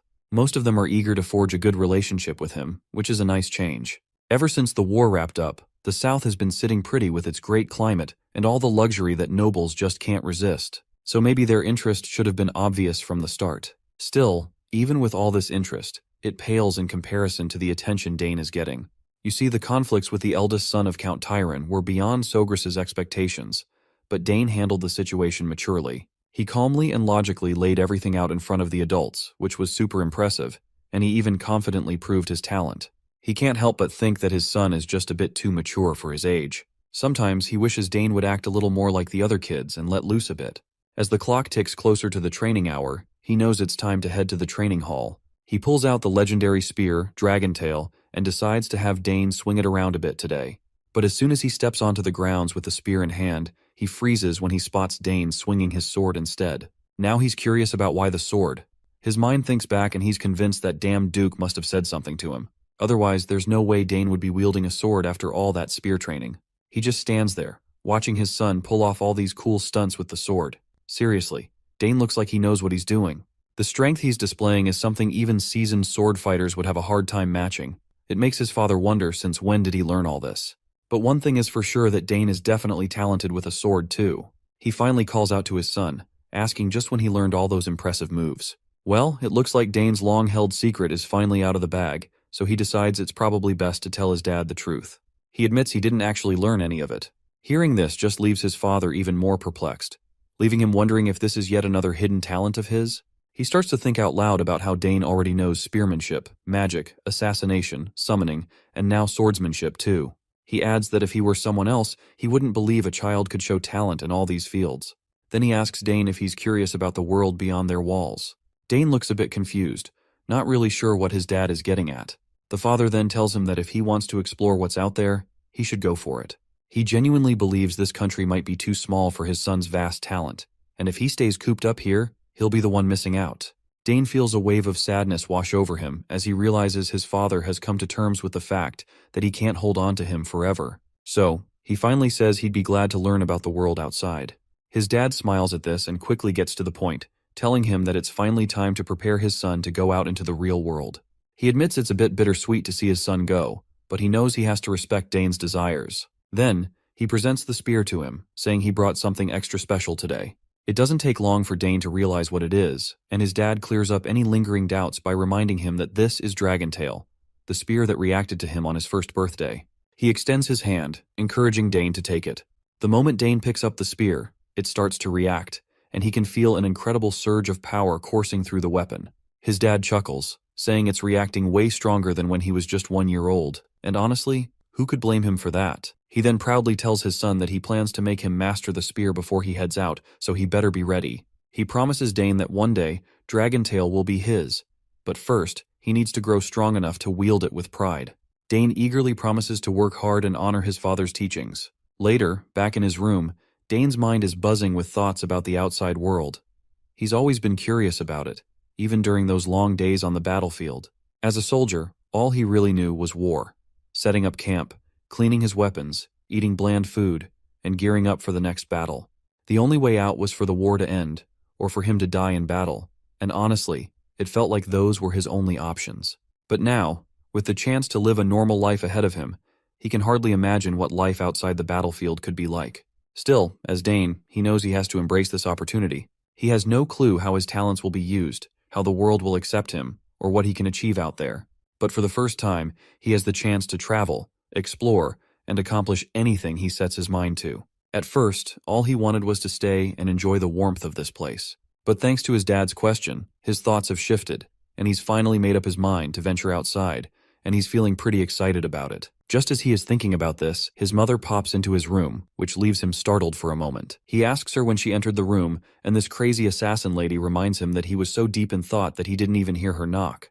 I can tell that she is blatantly lying, given she is an assassin and snuck into his room quietly. She then asks if he's really curious about the world outside the country, and he responds positively, saying his dad mentioned it would be a waste of his talent to stay here. After thinking for a moment, he admits he's curious about the outside world too. He then starts to apologize to his mother, but she embraces him, saying there's nothing to apologize for. He reminds her that his sisters aren't here, and he's worried about leaving for the outside world too. The lady reassures him that she's fine with it because she knows just how amazing his talents are. She adds that even if he didn't want to go, the outside world would eventually call to him. She admits it would be wonderful if he could stay longer with his mother, but the world won't let him do that. So she encourages him to go and chase after what he wants to do. He promises that even if he leaves home, he'll return often to tell her everything he sees in the world. The mother thanks him and says it looks like she finally needs to teach him before sending him out into the world, just like his father is about to teach him. As he wonders aloud what kind of teaching she is talking about, the mother excitedly babbles about teaching him everything related to assassination. She goes on and on about all the skills and knowledge she has, and Dane can't help but think this is going to lead to some seriously exhausting days before he even steps outside. All in all, she tells him she'll be teaching him a ton of things, and he assures her he'll do his best to learn. As he looks at her, he can't help but think about how he'll get special lessons from his mother, filled with love. Many years have passed, and the scene then transitions to the southern region of the Altheon Empire, Sogris County, a place known for its warm climate and abundant natural resources. This place has become a cornerstone of the empire, helping them stay strong during the war. Thanks to Count Sogris's magnanimous rule, it's a region filled with peace and warmth. Finally, with the war coming to an end, the few small rebel forces have all been captured, bringing about an era of lasting peace for everyone. On a bright day, people are buzzing with chatter about how young Master Dane visited one of the shops recently. They can't stop talking about how the shopkeeper's eldest daughter literally fainted when she saw him. The ladies gossip among themselves, saying he's becoming more handsome by the day, and they wish they could catch a glimpse of his face at least once. There's even a rumor floating around that he's still single, which gives them a glimmer of hope. But one friend quickly reminds them that he's only 14 and tells her friend to stop drooling over an underage boy. One of the ladies then mentions that there are rumors Dane doesn't seem like a 14-year-old at all. He's already as tall as Count Sogris. Some even say he could easily be mistaken for a 20-year-old. All right, enough of the gossip, and let's see for ourselves how our boy has grown. For that, we transition to the outskirts of Sogris County, an area infused with ancient magic, known as the Forest of the Last Days. Here, Dane is on a special mission assigned by his mother, Lily Sogris. We catch a glimpse of him holding a spear in one hand, and in the other, some kind of cloth, probably a map or something else. I'm not really sure. Whatever it is, he's already figured out his course. With just 3 hours left before sunset, he knows he needs to get out of the forest before the sun goes down. He begins his journey, jumping through the forest with the agility of a ninja. The most important thing in this mission is not getting caught by his enemies. During this time, Dane needs to dodge the traps and nests set up by his mother and escape from the forest, which is filled with all sorts of other dangers. After leaping around for a while, he finally lands back on the ground. He takes a deep breath, soaking in the air and energy of his surroundings, holding it for a moment before letting it out again. Once he prioritizes stealth and assimilates with the surroundings, he starts to notice hidden traps revealing themselves. Right now, he spots these thin, nearly transparent strings crisscrossing the area. He knows that all the traps will activate as soon as he touches these strings. It's a basic mechanism, but that's also what makes it the most dangerous. But thankfully for him, this one looks easy to disarm. The rat-like monsters quickly pop up in the clearing, and as soon as they see Dane standing there, they don't waste a single moment before lunging at him to attack. It turns out this is a whole pack, and he definitely wasn't expecting them to show up here. What's even more concerning is that the entire pack is charging at him at a pretty scary speed. Before they hit the strings and trigger the traps, he needs to deal with them quickly, but then he hesitates, because touching the trap accidentally could be even more dangerous. Still, there's no time to waste, and he needs to get out of here. He starts dashing away, and as soon as the rats trigger the traps, sharp needles spring from all directions, catching those unfortunate rats that fell for the setup. It seems like luring the rats into the trap was part of his plan all along, and he's relieved they fell for it, saving him the trouble of dealing with them directly. But then he spots one particular rat that is not dead yet. After closing the distance, the monster leaps right at him. Dane continued going toe-to-toe with the remaining Roosevelt beast. He struggled with the vermin's speed as it almost caught up to his own. The overgrown rat hit the brakes and pivoted for another attack. This time, it used its long-range weapon, spitting out a bizarre substance from its mouth. Dane carefully assessed the situation as the substance homed in on him. He did not know what it was, but the substance certainly felt dangerous. He spun his spear and dispelled the attack effectively. The young man gritted his teeth as he knew that he couldn't afford to waste any more time fighting this chunky rat. Defending would only cost him precious time, so it was time to turn the tables and attack. A blue aura started coalescing around his body as he locked in on his target. With a viciously swift chain of moves, Dane displayed his impressive Spearman technique. He moved his body freely in the air while flawlessly tracking the enemy's position. It resulted in the Russelt's head being sliced in half with a clean cut. Dane did not even bother looking back at the result of his attack. He just bolted out of there and continued his mission. By sundown, he had reached the end point of the trial. He was thoroughly exhausted, huffing and puffing for air as he tried his best not to throw up. At least he had finally escaped the forest and all its horrors. Suddenly, he felt a ferocious presence coming out of the woods and worried that his struggle wasn't done yet. He hurriedly stood up and regretted letting his guard down to rest. Just when he was about to confront the presence, he stopped in his tracks. It was just his mother, Lily. She had intentionally leaked her presence to test how Dane would react, and he passed. Also, his total runtime traversing the forest was 3 hours and 30 minutes, even faster than Lily's record. She had been watching him the whole time. A mother can't just leave her child alone in such a dangerous place after all. Lily knew better than anyone just how talented her son really was. But as a mother, it's a little different. And through this trial that Dane practically aced, Lily could not find a single fault in his survival skills and adaptability. She grabbed Dane's cheeks lovingly and asserted that he might get scouted as an assassin at the rate of his improvement. To commemorate his successful run, Lily took out her prized possession as the Empire's greatest assassin, her dagger. She reckoned that the weapon would fit her son better now. From now on, Dane would own the Nighthorn. Lily gladly passed the legendary weapon to her boy, as she wouldn't be using it anyway. Nighthorn was created from the mysterious ethereal ore, an ore that could take the elements of any object. If he wished, he could use it to store all the poisons in the world. In doing so, he could mix and absorb poison for his own use. Dane sincerely thanked his mother for such a precious inheritance, and swore to treat Nighthorn well. This also marked the end of his assassin training from his mom. Just as they were preparing to head out and go back home, the mother and son duo heard a guttural scream nearby. It seemed to have come from the depths of the forest, so they decided to check it out.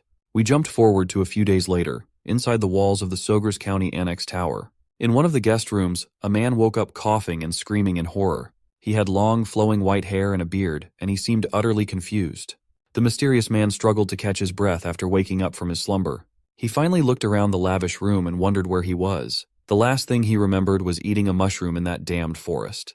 The door creaked open, and out came Dane carrying some water. He warned the man not to move too much, as he was still undergoing detoxification. Dane explained that the old man must have mistakenly eaten a poisonous red-nosed mushroom. Fortunately, Dane and Lily had found and saved him in time. The old man recalled seeing those red-nosed mushrooms. He didn't think they would be so deadly. If Dane and Lily had arrived even a little later, the old man would have been a rotting corpse by now. Dane handed the man a cup of water, knowing how parched he must be. The young man carefully observed the strange old head. He saw a belt that had the insignia of the Nixian magic tower in the old man's possession. He was definitely not an ordinary person. If it wasn't for Nighthorn absorbing the poison raging in his body, the old man would have died. Now that the old head had calmed down a little, he asked Dane where they were, and the young man honestly stated that they were in Sogres County's Annex Tower. The old man must have gotten lost in the southern region. He was poisoned by those damned mushrooms and walked all the way south. Dane advised that he should take it easy for now and wait for the Count to come and see him soon. The young man also introduced himself as the youngest son of Count Sogres, Dane Sogres. Old Head lit up with interest as he knew of Arabella Sogres, the genius being eyed by every magic tower in the Empire. Dane also explained that they found the old man in the forest in the middle of his training with his mom. The old man almost spat out the water he was drinking after hearing that. That crazy forest gave him hell. Even as an 8-chain mage, he lost his way, and the flow of his mana reversed while casting a spell, wrecking his whole body. The entire forest held ancient mana all over the place, and then there were those undetectable traps scattered throughout the area. The forest belonged to the Sogres house. Naturally, it would be a dangerous place for anyone who wasn't a member of the family. Also, due to the presence of ancient magic, the flow of mana was different from that of modern mages. It was truly the worst place for a modern mage to be. The old man finally realized that he really would have died if it wasn't for Dane. He also realized that the boy in front of him might be a generational talent if he was already strong enough to freely train in that hellish place. Dane even made the antidote that he urgently needed to escape death. By his looks, this young man seemed to be somewhere in his teens. Despite his young age, he was capable of formulating an antidote that required extensive knowledge and precise production skills. The old man couldn't believe how blessed the Sogres family was. On top of 2 generational geniuses in the fields of magic and summoning, even the youngest son seemed extraordinarily monstrous. If the continent was still at war, the House Sogres could easily become the most powerful noble house within the Altheon Empire. The old man thanked Dane and admitted that he owed the young man his life. He was a bit startled by the kid's bold response, but asserted that he pays back the debts he incurred. First, he wanted to introduce himself properly. As it turns out, this old man was Sidrain Gauss. Not too long ago, he was the head of the Nixian Magic Tower. Sidrain took pride in his name and stature, inviting Dane to ask for whatever he wanted. The young man just smiled at Sidrain's humble brag. He knew that this old mage must be one of those people who survive without a home by storing everything they own in a subspace. Sidrain was thrown off by Dane's calmness after introducing himself. Normally, people would be surprised or humbled in the presence of a mage tower's head, but the kid was unfazed. Trying to re-establish his status, he urged Dane to ask for whatever he wanted without holding back. The young man paused for a second, seemingly thinking of his next words. Sidrain smiled with the expectation of being able to flex his reliability. But Dane simply asked for more time to think about his reward. He did not give Sidrain the satisfaction of feeling powerful with his indifferent response until the end. Dane turned to the door and wished the powerful mage a speedy recovery, telling him to rest some more. When the young man finally left the room, Sidrain just sat on the bed, flabbergasted by the nonchalant kid.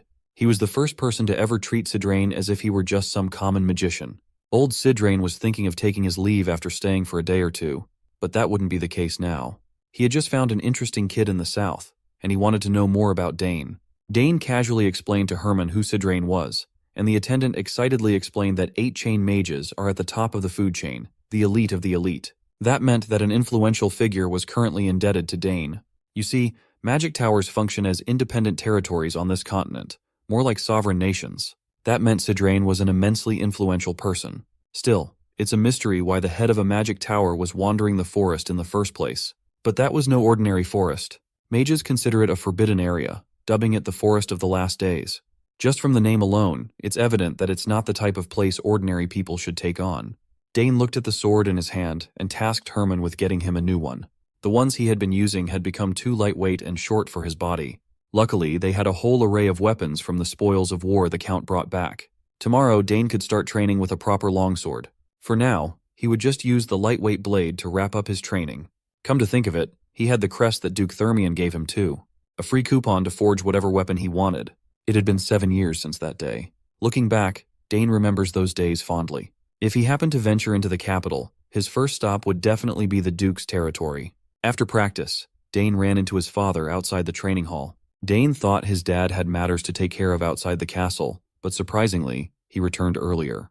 Things wrapped up outside earlier than expected, and the Count had to hurry home to meet the head of the magic tower recovering in one of their guest rooms. He was hoping that Sidrain Gauss could help Arabella. She was going to need a good master after all. Dane also considered having the head of the magic tower help his sister, but he wasn't sure if the old man could handle that girl's temperament. He'd heard that Arabella punched one of her seniors for being annoying. In any case, Count Sogris praised his son for doing the right thing and saving another's life. Sure, he just did what had to be done, but he still went out of his way to do something that not just anyone can do. Dane had really grown up to be an amazing young man.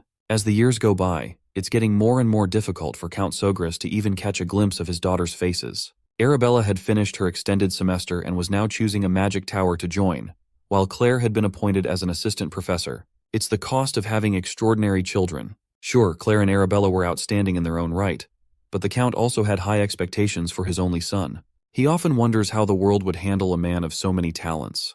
The Count had been looking forward to the day when his rival, Bout Thermion, would see how Dane had progressed. It had been years since he was reincarnated as the son of the Sogres house, but the thought of crossing blades with Duke Thermion still fills him with determination. In any case, he also wonders how Layla is faring in the capital. Her last letter came maybe a year ago. Dane's looking forward to seeing what she's up to when he swings by the capital. A few days later, Sidrain complained about going stir-crazy from staying in the guest room. He still hadn't fully recovered yet. The doctor advised him not to venture too far out and forbade him from using magic. His magic reflux had not been purified yet, and the poison that seeped into his body had yet to be fully nullified. He would have to rest and recover for a bit longer. Sidrain didn't have much of a choice. It had been a while since he was unable to use magic, so this situation would be a change of pace. But he couldn't stand being cooped up in the room all day. So, he went out of the room even though he didn't know his way around the annex. The doctor worries that the old man might stir up trouble, and he'll be the one suffering. In the few days that Sidrain had stayed in the guest room, the housekeepers started spreading rumors about the old bat. They say that mages are either geniuses or nutcases. Some of the maids had seen Sidrain go up and down every single floor of the annex dozens of times, and now he was just looking at the flowers in the garden for hours on end. The maids heard that the old man was supposed to be an incredibly powerful mage, but all they'd seen was a crazy old nutcase. They worry for their lady Arabella, Sidrain had been completely enamored by the beautifully crafted garden of the estate. He would never have guessed that they were arranged to possess such extraordinary magic. Dane came up to the old man. He had looked everywhere, only to find Sidrain in the garden. Sidrain wasn't too keen on being confined in a foreign place until his full recovery, but everyone just wanted what was best for him. In any case, the area was certainly a fine place to rest and recover. He could see why so many nobles come south once the vacation season starts. Dane loved the south, so it's a shame that he would have to leave soon. Curious, Sidrain asked the young man where he was going. Dane casually answered that he'd be heading to the capital soon. Sidrain assumed that the kid must be going to the academy. Both of his sisters were prominent figures in that prestigious place after all. While the daughters of the Sogra's house were famous for having sublime levels of talent, Sidrain was more curious about Dane's. So, he imbued mana in his eyes and decided to take a look for himself. Inside the young man's body was a roaring wave of pure power raging on. Sidrain's eyes went wide as he had never seen mana so thick. The density of the boy's power was unheard of.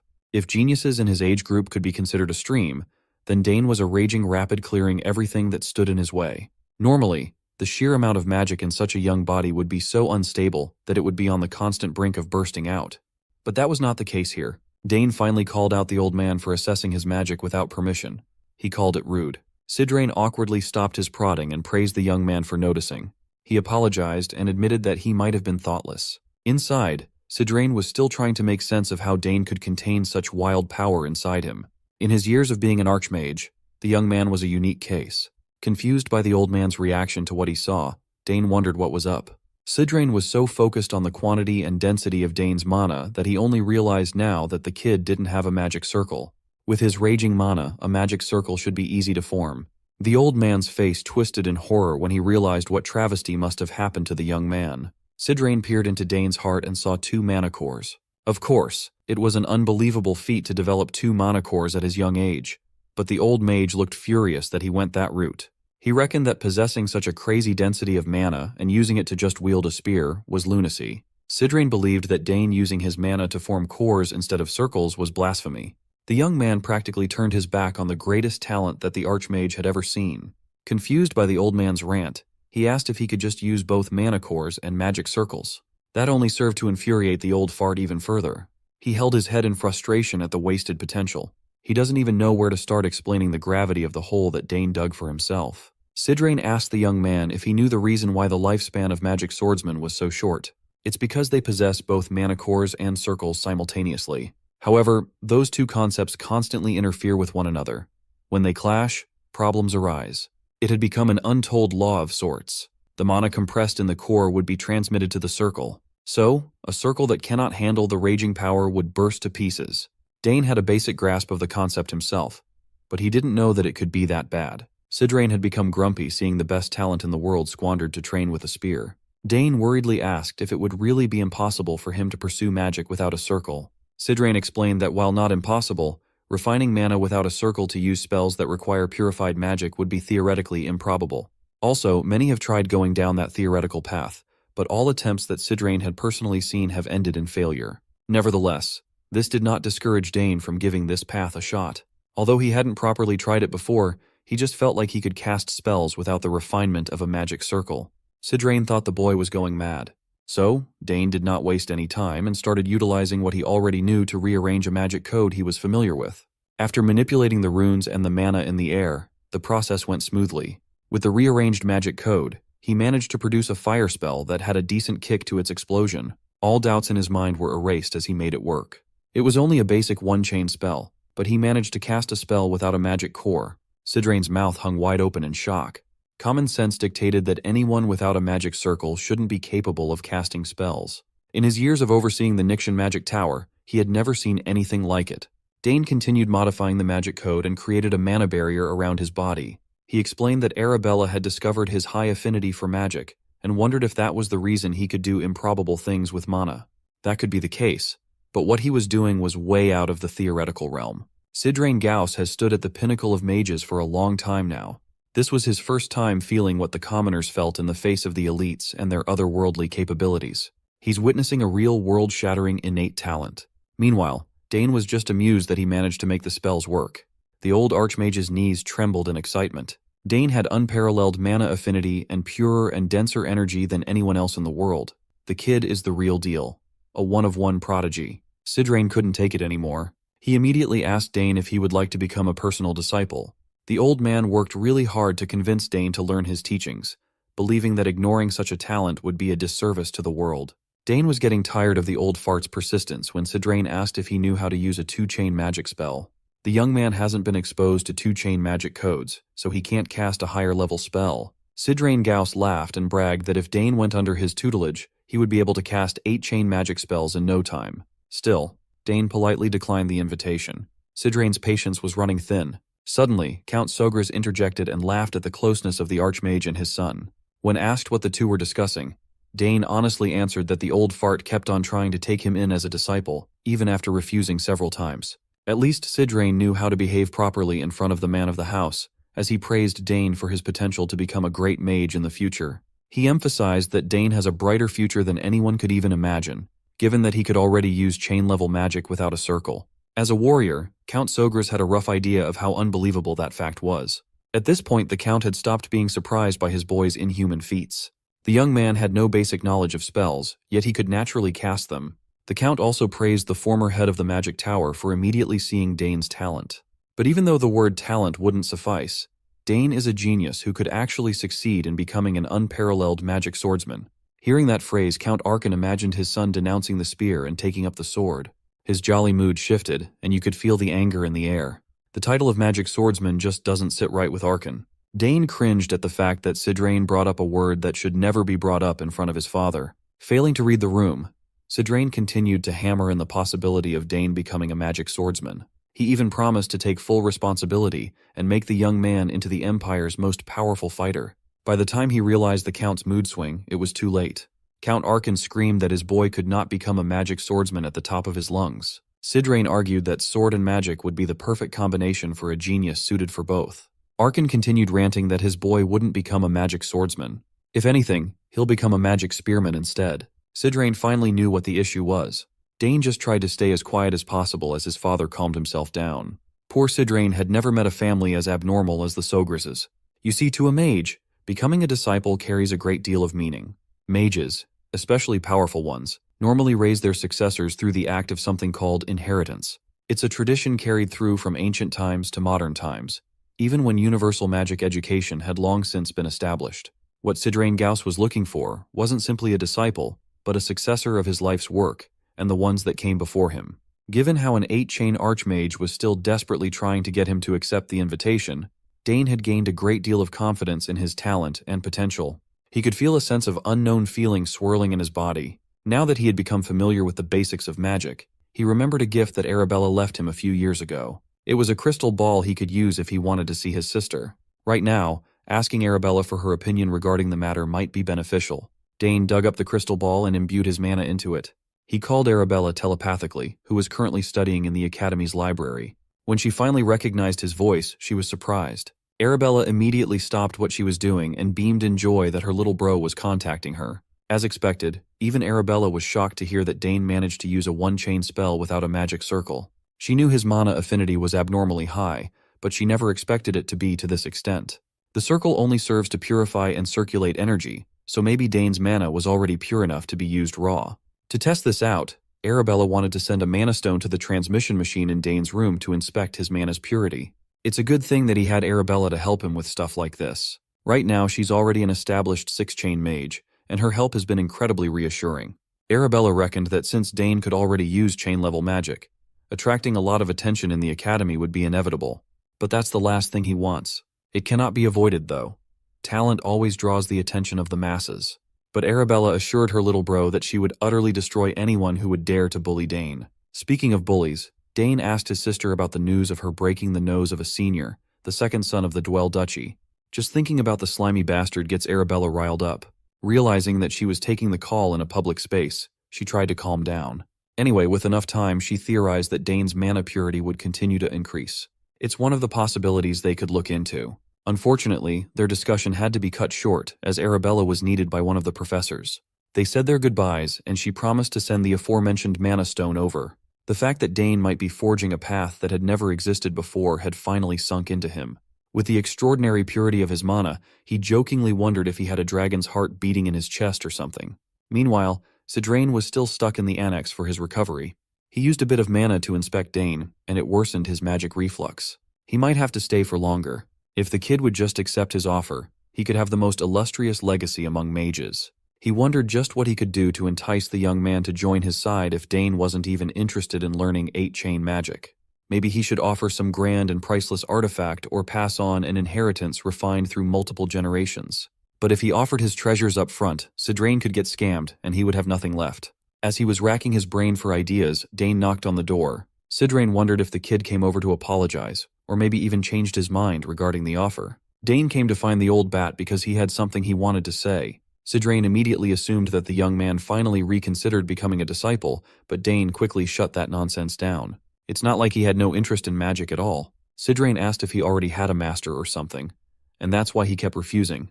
But that's not the case either. Thinking that he was just being played, Sidrain asked why the young man what he wanted to talk about. It's simple, actually. Dane didn't know the rearrangement code for 2-chain magic yet. Learning from his sister would be difficult as she's far away. In the end, the best method would be to learn under Sidrain, a literal archmage. The old bat still owes him for the rescue, so refusing his request offhand won't be possible. Dane admitted to the old man that he does not want to only walk the path of a mage. He's not just going to become a magic spearman either. He wanted to become a magic spearman assassin summoner. As far as Sidrain knows, something as crazy as that doesn't even exist. Hell, Dane would even add swordsman to that title too. The absurdity of the young man's aspirations thoroughly frustrated Sidrain. To achieve that mouthful of a title, Dane had to draw the line and refuse to become the old magic tower head's disciple. Based on the young man's determination, Sidrain could see that Dane was already set in his way. Then, an idea came to mind. The old mage stood up and asked if Dane would be interested in a letter of recommendation. Since he was aiming to enter the academy, getting a letter of recommendation from the former head of Nixian Magic Tower would be a massive boost to his reputation. Dane thought about it briefly and reckoned that it wasn't a bad offer by any means. So he accepted the letter of recommendation, and while they were at it, he wanted to make another request. Sidrain quietly laughed to himself, thinking that the young man had finally come around. He can finally start securing his grip on an unparalleled genius. Seeing as the old man was feeling generous, Dane asked if he could learn the rearrangement code for 2-chain magic. That won't be a big deal for someone like Sidrain. He knew the rearrangement code for all 2-chain magic in existence after all. Dane is still young. Giving him a letter of recommendation for the academy and some 2-chain magic codes wasn't a big deal. Although he wasn't in his best condition right now, Sidrain could start their lessons immediately. Dane slyly smiled to himself as he just reeled in a huge catch. He extended his hand and declared that with everything on the table, they could consider Sidrain's debt from being saved, paid in full. The old bat said it himself. Since he owed Dane a great deal of gratitude, he could ask for anything. So here he is, asking for what he wants. Sidrain did not like being played like this. He really thought he was finally getting a disciple. Dane's answer to his invitation remained the same. It's a big no. The old bat was tricked by a 14-year-old child. Refusing to back down, Sidrain insisted that the young man asked for 2 things when he only owed Dane for 1 thing. The young man begged to differ, though. First, he saved the unconscious old man from the forest. Second, he nullified the poison rampaging through Sidrain's body. He could have added the fact that he had to carry the unconscious old man all the way back to the annex, but he'll just consider it a bonus. Sidrain had no more rebuttals. He was thoroughly and logically defeated. He wondered how such a daring child existed in this world. Finally, Sidrain and Dane set up their lessons in the training hall.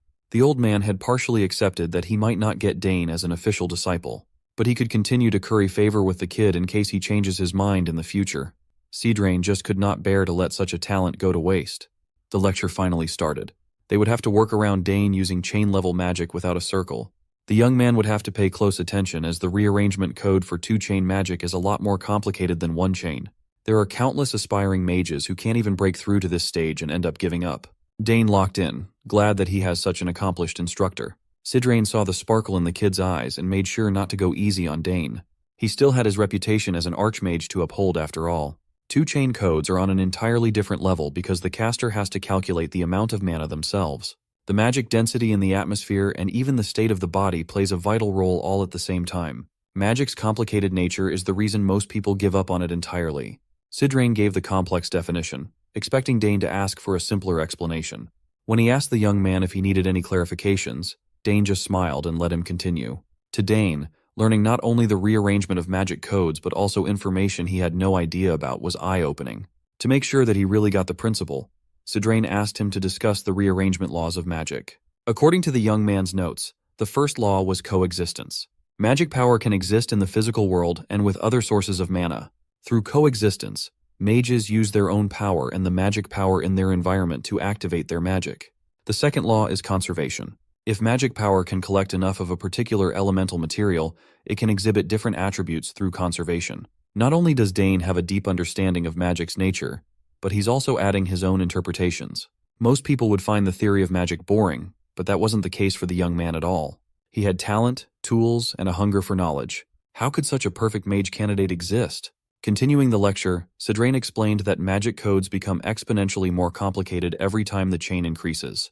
Rather than discussing theory, it would be easier to demonstrate. Sidrain adeptly summoned a sliver of his mana and made a simple grid of magic to demonstrate a one-chain magic cast using the simplest rules. However, the complexity rises from two-chain onwards. He transformed the sliver of mana into a swirling mess of runes and power, showing the rearrangement code for two-chain magic. Dane concentrated on the brilliant display and focused on how complicated the knots were. Sidrain manipulated his code and formed the two-chain fire magic, Fire Arrow. When it comes to magic codes, using them repeatedly is the key to mastery. The old man reckoned that Dane was finally recognizing how complex magic can be. According to his estimation, most people would take at least a year to jump from one-chain to two-chain codes. No matter how brilliant anyone is, the human mind can only understand a portion of the code at once. Sidrain noted that he'd be able to observe Dane's progress for about a week, as he drip-fed him the technique of mastering two-chain codes. But Dane wanted to give it a shot already. Sidrain didn't see the harm in it, expecting the boy to fail miserably. But when Dane started calling his mana out of his body to create the first code, he felt like he was witnessing a master at work. The young man locked in and used his hands to manipulate the pure mana swirling in the air. He ultimately formed the same grid that Sidrain demonstrated as the primary form of one-chain codes. Based on the lines at a set length and width with fearsome accuracy, the old man was thoroughly impressed. Dane could have stopped there, and he would be considered an indisputable genius. But where's the fun in that? He went further and deconstructed the mana grid to slowly form a swirling mess of mana in the air. Sidrain was stunned to see a perfect replication of the rearrangement code for two-chain magic he had just demonstrated once. When asked how he managed to do it so fast, he simply answered that he copied through observation and memorization of rules and patterns.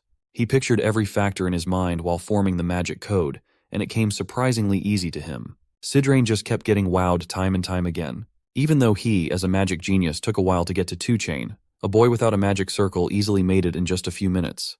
As if he was trying to give the old man a heart attack, Dane declared that he would try to use the Fire Arrow spell as well. He made the mana and runes move around his body at impeccable speeds. Finally, he managed to rearrange the code in perfect order to manifest multiple fire arrows. Sidrain looked at the perfectly crafted fire arrows, refusing to believe what he was seeing. Seeing what this boy was capable of was making the old man spiral into an existential crisis. If only he had Dane's talent growing up, he would have long since attained his dream of nine-chain. Dane freely controlled the fire arrows, making them fly all over the training hall as the old archmage tried to compose himself. Even Dane was surprised that everything came naturally to him in one go. One thing was certain: the world would flip out when they saw a mage without a circle performing magic miracles. Sidrain knew that Dane's talent would need to be hidden before all sorts of people tried to approach him with impure intentions. Also, he was still not giving up on making the kid his disciple. Since Dane picked up the first code so easily, they could just keep going and learn even more codes. Sidrain reckoned that he might have to be careful about what he included in Dane's letter of recommendation to the academy. At the end of the day, Dane lay in his bed, reflecting on his magic lesson. He resolved himself to properly learn both theory and practice. Thinking about his past life, he had been forced into a life where he did not even have the option to learn magic. In the circumstances where he didn't even know when he would die in battle, trying to make time to learn magic was a luxury he could not afford. He had his hands full with swinging the sword and trying to survive while doing so. Up until a certain point, magic prioritized theoretical learning over practical spellcasting. In this life, he had the time, resources, and talent to look forward to learning a lot more things. Dane could combine the theory he learned from Arabella and the talent he was born with, and now, he could even show explosive growth if given simple guidance. Since he was being taught by a former tower master, he found himself looking forward to what kind of magic he would learn in the following days. Half a month later, Dane came to his father with a request to make something called a magic reagent. Since they didn't have the materials, he would need to go out of the territory. His father was a little startled by his son's progress. Sidrain backed Dane up, assuring Count Sogres that Dane was ready for a reagent now that he had mastered 4 rearrangement codes already. Usually, for geniuses, it should take a month to learn one code. Count Sogres also understood that magic reagents were hard to come by. Dane only learned about them while reading books in the family's magic library. Sidrain had long since accepted that the kid was just built different. He was even elated that Dane was interested in something as boring as magic reagents. Finally, the Count agreed to the plan, believing that this would be a great experience for his son. Since he was going outside, Dane would be able to see their territory for himself too. He smiled and thanked his father for trusting him to venture out. Dane set off on a short journey to the outer regions of Sogres territory. Alongside him were Sidrain and Herman. Even on the outskirts, the people of Sogres County still looked at and talked about him with veneration. Dane returned their welcoming sentiments with kindness and a smile. Through this journey, Sidrain gauged that Count Sogres must be a kind lord to his subjects based on how happy the people were. The South really does have a lot to offer. They have delicious snacks, great weather, and good people too. It's a sight that's extremely rare to see in the capital. That's why Dane loved this territory so much. Their small caravan had been traveling around the outskirts for a while, trying to reach the magic supply shop. Dane had never been to the shop before, so he called on Herman to lead the way. The three sped up and quickly reached their destination. The shopkeeper of the magic shop was shocked to see the famous young master Dane enter her humble business. She complimented him on his silver hair and stunning emerald eyes, and Dane thanked her. Not many people from the fiefs come to her shop to buy magic supplies lately. Fortunately, she's been getting by thanks to a lot of foreigners interested in magic. The shopkeeper also recognized Sidrain, the former lord of the magic tower, and expressed how grateful she was to have him in her shop. The old man was in a good mood now that someone finally recognized him. She invited the duo to browse her wares freely and told them to call her if they needed help with anything. Since it was Dane's first time in a magic shop, Sidrain urged him to look around as much as he wanted while the old man talked to the shopkeeper. With a cursory glance, Dane could already see a lot of cool stuff on display. They had potions, gems, charms, and everything magical, though he found it a little strange that he was feeling some sort of déjà vu. Moreover, he discovered that touching the wares showed him their magic reaction. He just chalked it up to his high affinity and continued browsing. Suddenly, a faint ringing sound echoed in his ears, seemingly demanding his attention. He could feel a particularly strong reaction from one side of the shop. Just as he approached that section, the owner informed him that everything on that side was just decorative items. Sidrain called Dane over to take a look at some potion ingredients together. The old man had already picked a few raw materials, such as moonroot, which could be used in at least 50 different potions. The owner assured them that her ingredients were personally processed to the highest quality. Meanwhile, Dane was too mystified by the strange ringing. As he walked deeper into the pile of decorations, he felt a strange power calling to him. He turned to see a piece of stone that was emitting pure mana. It must also have been the source of the ringing. Dane hurriedly approached the stone as though his body was moving on its own. Herman, seeing his young master behaving oddly, ran over with concern. To him, his young master was simply staring at a plain rock stuck in the wall as decoration. Dane wasn't entirely sure what was happening, but the stone was undoubtedly calling to him. He took it out of the wall and held it in his hands. As he suspected, imbuing the stone with more magic made the reaction even stronger. There was a possibility the object was uniquely reacting to his magic. Meanwhile, old Sidrain was still picking up raw ingredients left and right. Dane went over and asked the store owner what the story was behind the stone he had just plucked out of the wall. As the owner had said earlier, it was just decoration. But what kind of decoration has a magic reaction that is stronger than anything else in the shop? Sidrain asked if the owner had been cheated with the rock or something, and she admitted that a few years back, a peddler gave her a big package as payment. When she excitedly opened it, she found the plain stone inside. She held on to hope and had a mage appraise the stone, but it was confirmed to be just an ordinary rock. Based on Dane's interaction with the object, it was clearly not a normal rock. The owner urged the young master to focus on her other products and a few special magical artifacts instead of wasting his time on a rock. She tried to sell him a lot of valuable magical artifacts of all kinds, but Dane was still transfixed by the strange stone in his hand. It was the only thing he wanted. She showed him a name scroll card that automatically reads and stores all kinds of information to be cataloged. In the end, Dane bought the scroll card and the useless stone. He was sure this wasn't an object he could just leave behind. Even Sidrain was confused about what was going on in the young man's mind. On the ride back, the old bat curiously asked if Dane had an interest in decorative art, or if he really believed there was something special about the stone. When he explained that the slab was reacting to his magic, Sidrain kept an open mind. Although he didn't see anything special, his curiosity was definitely piqued. Since there were too many people on the streets, the small caravan hurried back to the castle. Sidrain set up an invaluable experimentation tool to help Dane figure out what the stone really was. He was confident he could appraise the stone accurately. Still, a mage had already appraised it and found nothing remarkable. Sidrain arrogantly declared that no mage appraiser was better than his tool. He had put all his funds into this state-of-the-art device for appraisals. He was confident it could analyze anything placed on top of it. Both of them were pretty eager to see what was up with the seemingly ordinary slab of stone. Sidrain placed the object on the platform and tasked Dane with imbuing his magic into the slab to stimulate a reaction. When Dane did just that, the stone immediately began radiating a richly dense amount of magic power. It lit up in the middle of the appraisal tool, its radiance swirling and forming something complex. Sidrain carefully monitored the explosion of light, keeping his eyes on the stone slab. Seeing his tool manage to bring out the mystery inside the stone, Sidrain could finally hold his head up high again after being humbled by the kid so many times. The mana coming from the slab danced around the room, forming runes in the air. Dane immediately understood what they were looking at, as he had been learning about these things with Sidrain for weeks now. Inside the stone was a magic code, but the old bat declared it wasn't just any ordinary code. It was amazing. Floating around them was a code whose structure, arrangement, and intricacies had never been seen before. It could be as complex as a 6-chain or even 7-chain code. So, the magic stone had a hidden code inside, and Dane's magic seemed to hold the key to unlocking it. The stone only responded to his mana. Sure, they had managed to bring the code out, but decoding what it was and why it only reacted to Dane's magic was an entirely different challenge. Even Sidrain, who was well versed in the magical arts, was unfamiliar with this particular type of magic. Yet his pride as a mage made him determined to crack the code. If he could succeed, they might uncover what made Dane's magic so unique. While Dane and Sidrain were working hard to decode the magic in the Sogre's training ground, Arabella was busy doing her own research back in her personal academy laboratory. Her lab was filled with neatly arranged books and artifacts from her various studies. Arabella had stored her little brother's mana signature in a magic stone and confirmed that there was indeed something unusual about Dane's power. His magic had a distinct characteristic, one that didn't match any known form of magic. She ran numerous tests and studied countless research papers, yet she still couldn't pinpoint which magical field this anomaly belonged to. She had tried everything: magic reagents, magic gates, magic engineering, and still, nothing yielded an answer. But she was convinced the truth was out there, hiding somewhere. Then, she suddenly remembered hearing about a long-lost field of magic, one that had disappeared from the magical world. Perhaps Dane's magic was related to this forgotten field?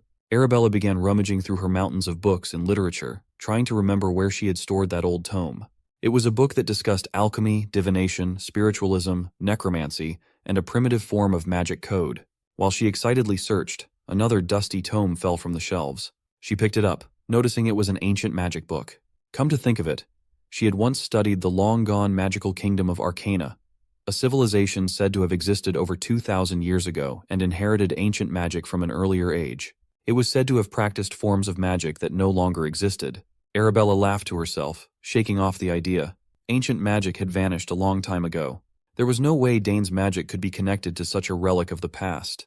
But at this point, she had nothing to lose, so she decided to try something unconventional. She placed the magic crystal containing Dane's mana into her magical typewriter and referenced the ancient magic book. After a few moments of concentration, Arabella opened her eyes in shock. The crystal was reacting. She quickly wrote down the mana's properties, her mind racing as she wondered if Dane's magic could be linked to alchemy, divination, or something entirely different. Arabella would be fine with any result, as long as it didn't lead her brother toward necromancy. When she finished analyzing the findings, she felt as though she had been struck by lightning. All she could say was, "What in the world are these findings?" Back in the Sogre's training ground, Dane and Sidrain were still hard at work, trying to elicit more reactions from the stone. After some time, Sidrain finally broke the seal on the slab. Inside the slab there was something else. The old man carefully extended his hand and pulled out the object. It was a simple accessory, a silver bracelet emitting dense magic power. To the untrained eye, it looked like any ordinary bracelet you could find in a marketplace. Sidrain initially thought there might be something special about the bracelet's material, but it seemed mundane. Given that the stone only responded to Dane's mana, Sidrain suspected the same would hold true for the bracelet. Dane slipped the bracelet onto his wrist. It dangled loosely at first, seemingly too big for him. But then came the reaction. The bracelet lit up, resonating with the magic in Dane's body. As expected, it only responded to him. Dane started to see strange characters emerging from the bracelet, glowing faintly. Sidrain leaned in for a closer look while Dane anxiously asked if the old mage could decipher the symbols. To Dane's surprise, Sidrain's face lit up with a broad smile. The characters were ancient runes, characters that no one in the current world could read. By ancient, Cedrain meant the language of the long-lost Arcana kingdom. Dane only knew a little about Arcana from what Arabella had told him when they were children. She had described it as a time when magic ruled every aspect of life. But then, suddenly and mysteriously, the era of magical prosperity had ended, leaving behind only a few relics and legends. And now, this strange line of magic code, sealed inside a stone, had been added to the ancient puzzle. Cedrain knew that Dane's magic was special, but he never imagined it would be linked to the ancient Arcana kingdom. This revelation intensified Cedrain's desire to have Dane as his apprentice. After all, the Forest of the Last Days, which had defeated even Cedrain, was rumored to be imbued with remnants of Arcana's disruptive magic. Dane's connection to this ancient power now made sense. Unfortunately, all they had at the moment were those few lines of indecipherable runes. Cedrain urged Dane to take his time and dig deeper into this mystery, but warned him to keep it a secret for now. Suddenly, their moment of quiet study was shattered. A terrifying sound echoed across Sogra's territory, causing both their eyes to widen in distress. Something horrifying was approaching. The familiar sound of the alarm catches them off guard, and it doesn't take the old man long to realize this must be the alarm for a monster attack. Well, that's enough to get him fired up, because now that his body is almost fully healed, he's itching to flex his old muscles and get the blood pumping. Plus, it's a great chance to repay the Sogris for their hospitality. The excited old coot quickly tells Dane not to just stand there and to grab a spear or something, but Dane just stands there with little to no expression. He silently reaches inside his coat and pulls out a pendant. Cedrain raises an eyebrow and asks about the thing he is holding and why the monster alarm sound is coming from it. Dane then breaks it to this excited old man that the sound has nothing to do with monsters. It actually means his eldest sister is trying to contact him. The old man's excitement deflates like a balloon as the realization sinks in, and he grumbles at Dane for not mentioning it sooner. Dane just laughs awkwardly, reminding the old man that it goes without saying there's no reason for monsters to be in this area. With that cleared up, Dane decides to respond to his sister's call while the old man stands there with a disappointed look on his face. As Dane connects, his sister immediately asks why he took so long to respond. He simply apologizes and asks her about the reason behind her call. She starts to spill some juicy details about his magic code, but quickly cuts herself off, asking if there's someone next to him. The mere mention of magic code was enough for Dane to realize that she's actually figured out that his magic is ancient magic. The old man overhears this conversation and lets out a screeching yell of disbelief, demanding to know how in the world she found that out. As they talk further, he also explains his side of story, that when he and Cedrain were analyzing some stones, they also figured out that his magic belongs to the ancient magic kingdom. They realized this because that stone only reacts to his magic, which was a total giveaway. The old man, on the other hand, grits his teeth in utter frustration. The fact that she figured this out just from analyzing his magic is insane. He knew she was a genius, but her talent seems to be greater than he had imagined. Arabella then asks her brother if anyone else knows about his secret.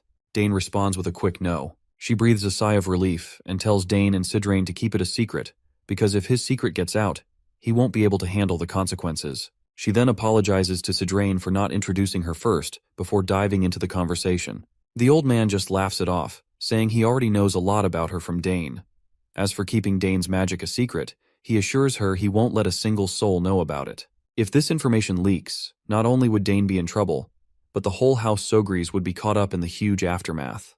Arabella gives the old man props for getting the gist of the situation right away, which is, of course, expected of wise Cedrain. The old man then asks her if this exchange is being recorded, to which she replies no, saying that the moment the conversation ends, it will be deleted immediately. Well, that's good news. At least they don't have to worry about anything getting leaked. The old man then reveals that he also plans on returning to the Magic Tower to investigate this matter. Arabella thanks him for the gesture, while he tries to downplay it, insisting that as a mage, he's just doing it out of a sense of duty, so there's no need for her to feel indebted.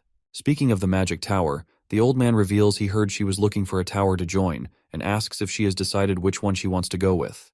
Arabella quickly realizes he's hinting at her joining his tower, so she tries to sidestep the question, saying she's not considering the Nixon Magic Tower because it doesn't specialize in the field she's interested in. Of course, this leaves the old man annoyed once again. He was already wondering where Dane's cleverness came from, and it looks like it's inherited from his sister.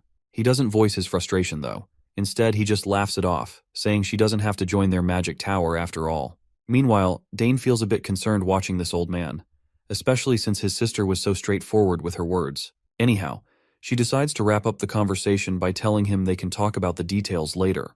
After exchanging greetings, she cuts off the connection. Sidrain comments on how his sister has become quite an impressive person, to which Dane agrees, mentioning that the artifact in front of them was also made by her. He adds that this compact crystal ball is trendy among young mages. The old man smiles and admits it's quite impressive, but we can also see the frustration on his face as he says he doesn't need such an item. He explains that when you reach the 8th chain, wasting time talking to people is not something mages do. Dane can sense why the old man is saying this.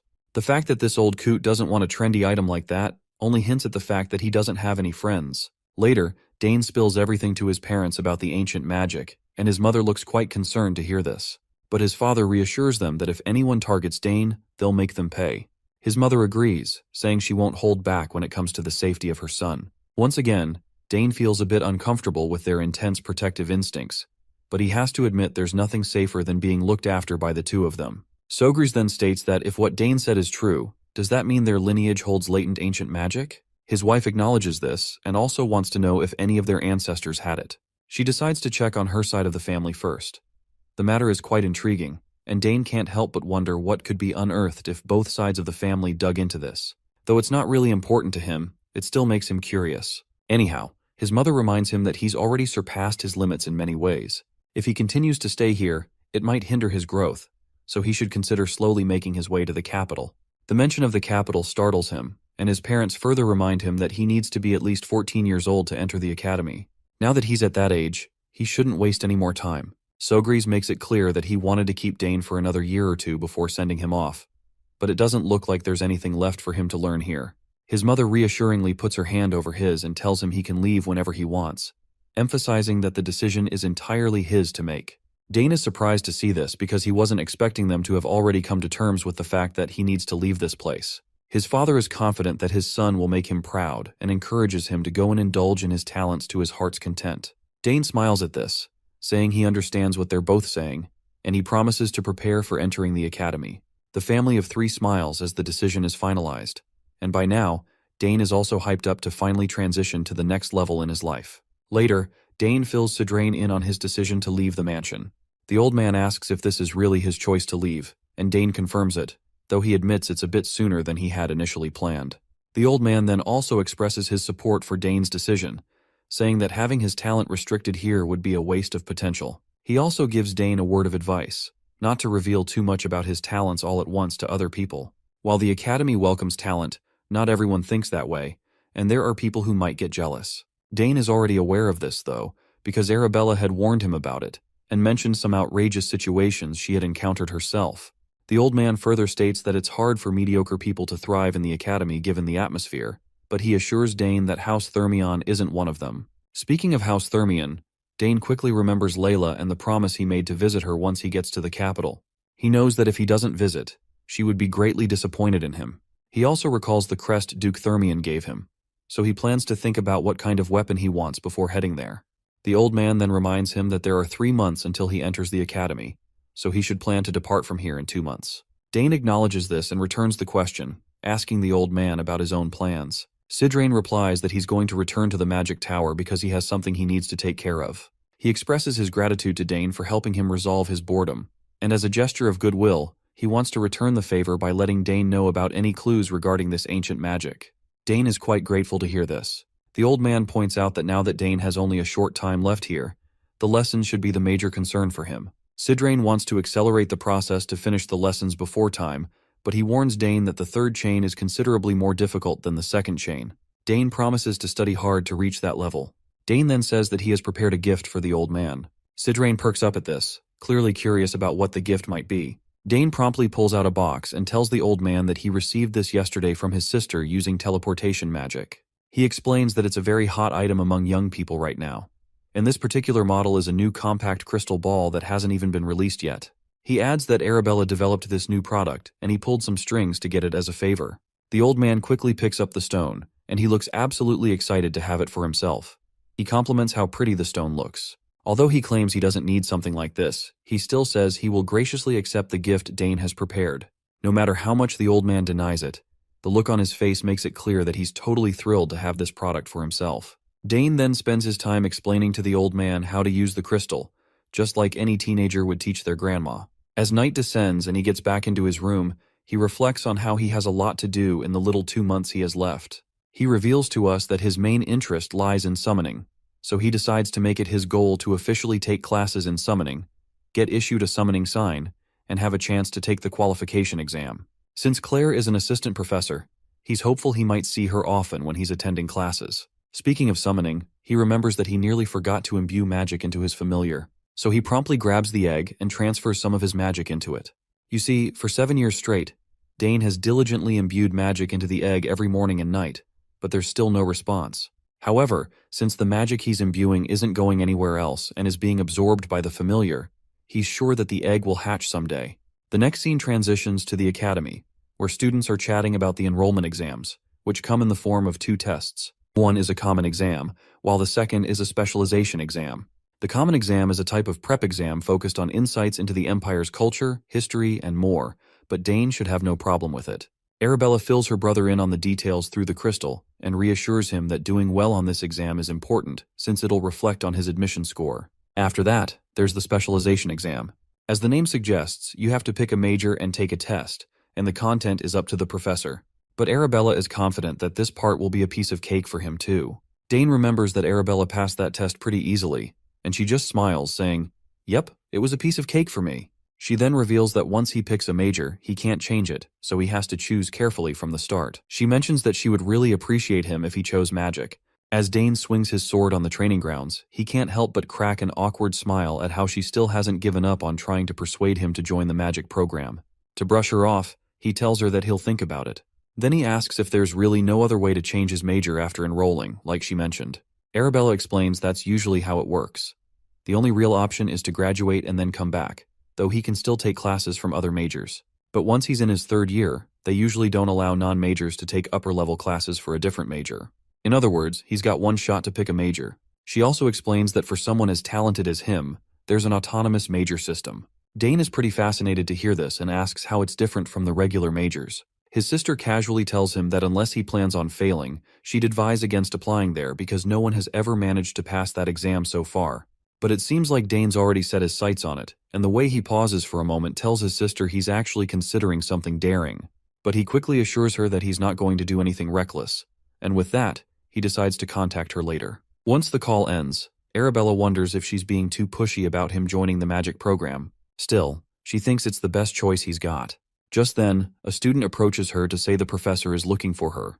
Later, we see Sidrain has prepared a recommendation letter for Dane, just like he promised, and Dane is really happy to see that he actually wrote it for him.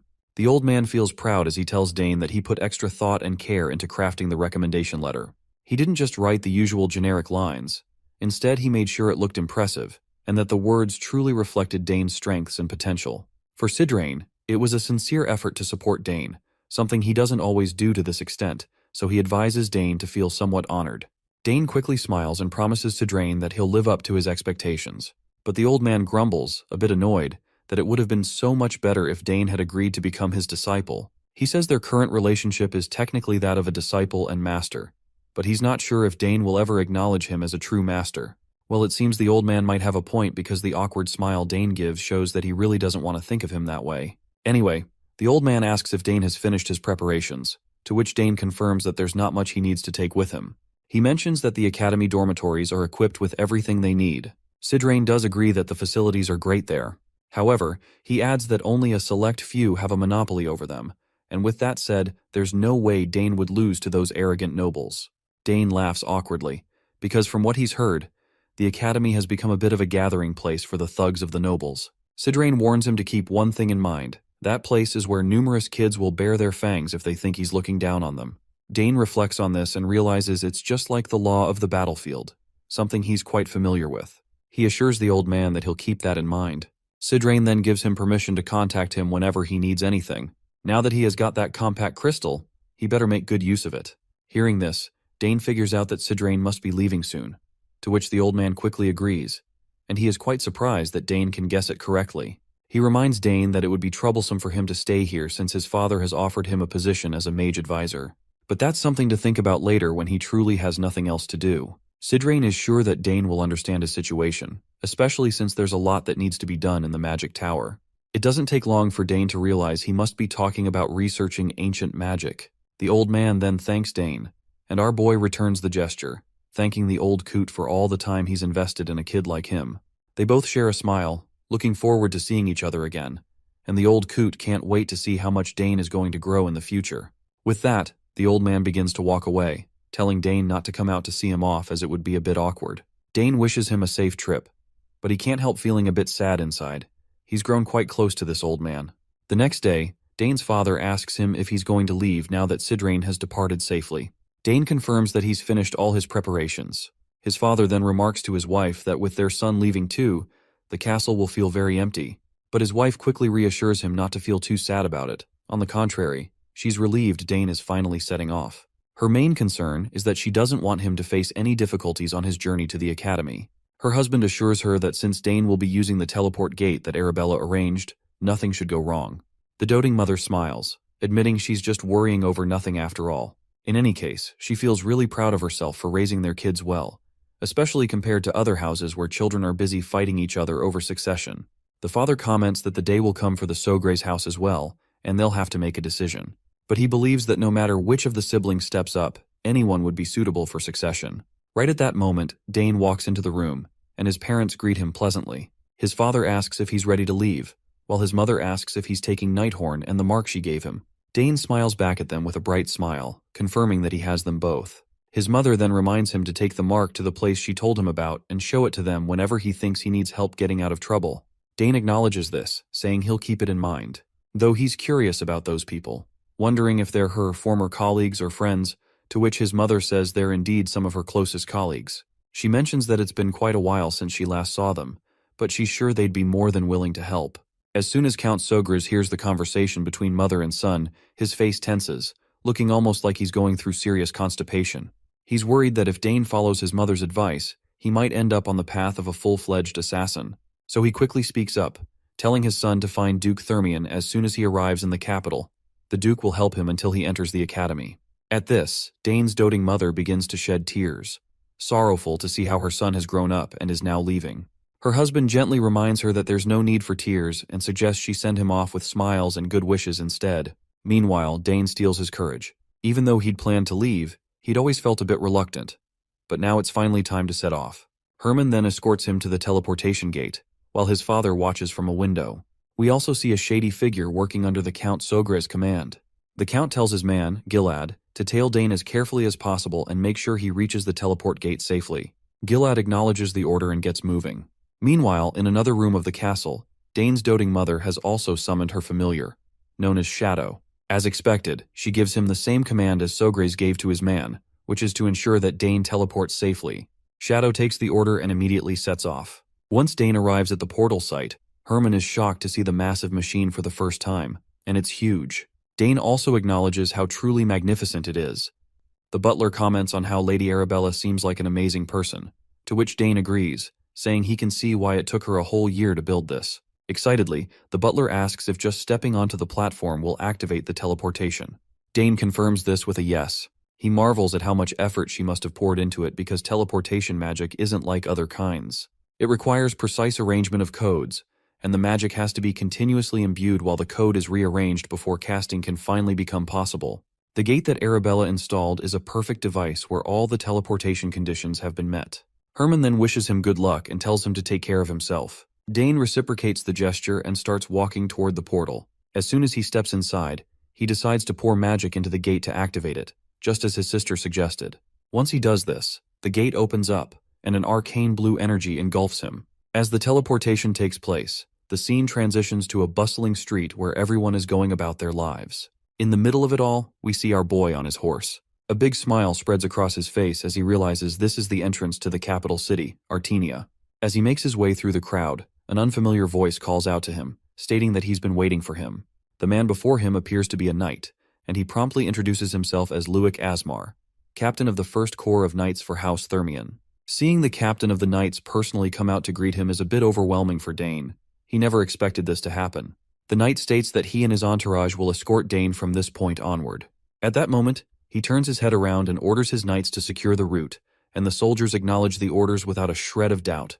As they walk, Dane is glad to be in Luik Asmar's care, and the knight feels honored to escort him. Dane starts to feel a strange sensation in his chest. He never thought he would enter the heart of the very Atheon Empire he had hated so much. And here he is as the most promising person to boot. As they move deeper into the town, Dane hears peddlers trying to sell their goods, and he's quite surprised to see that this place actually has everything. He hadn't expected the capital to be this bustling.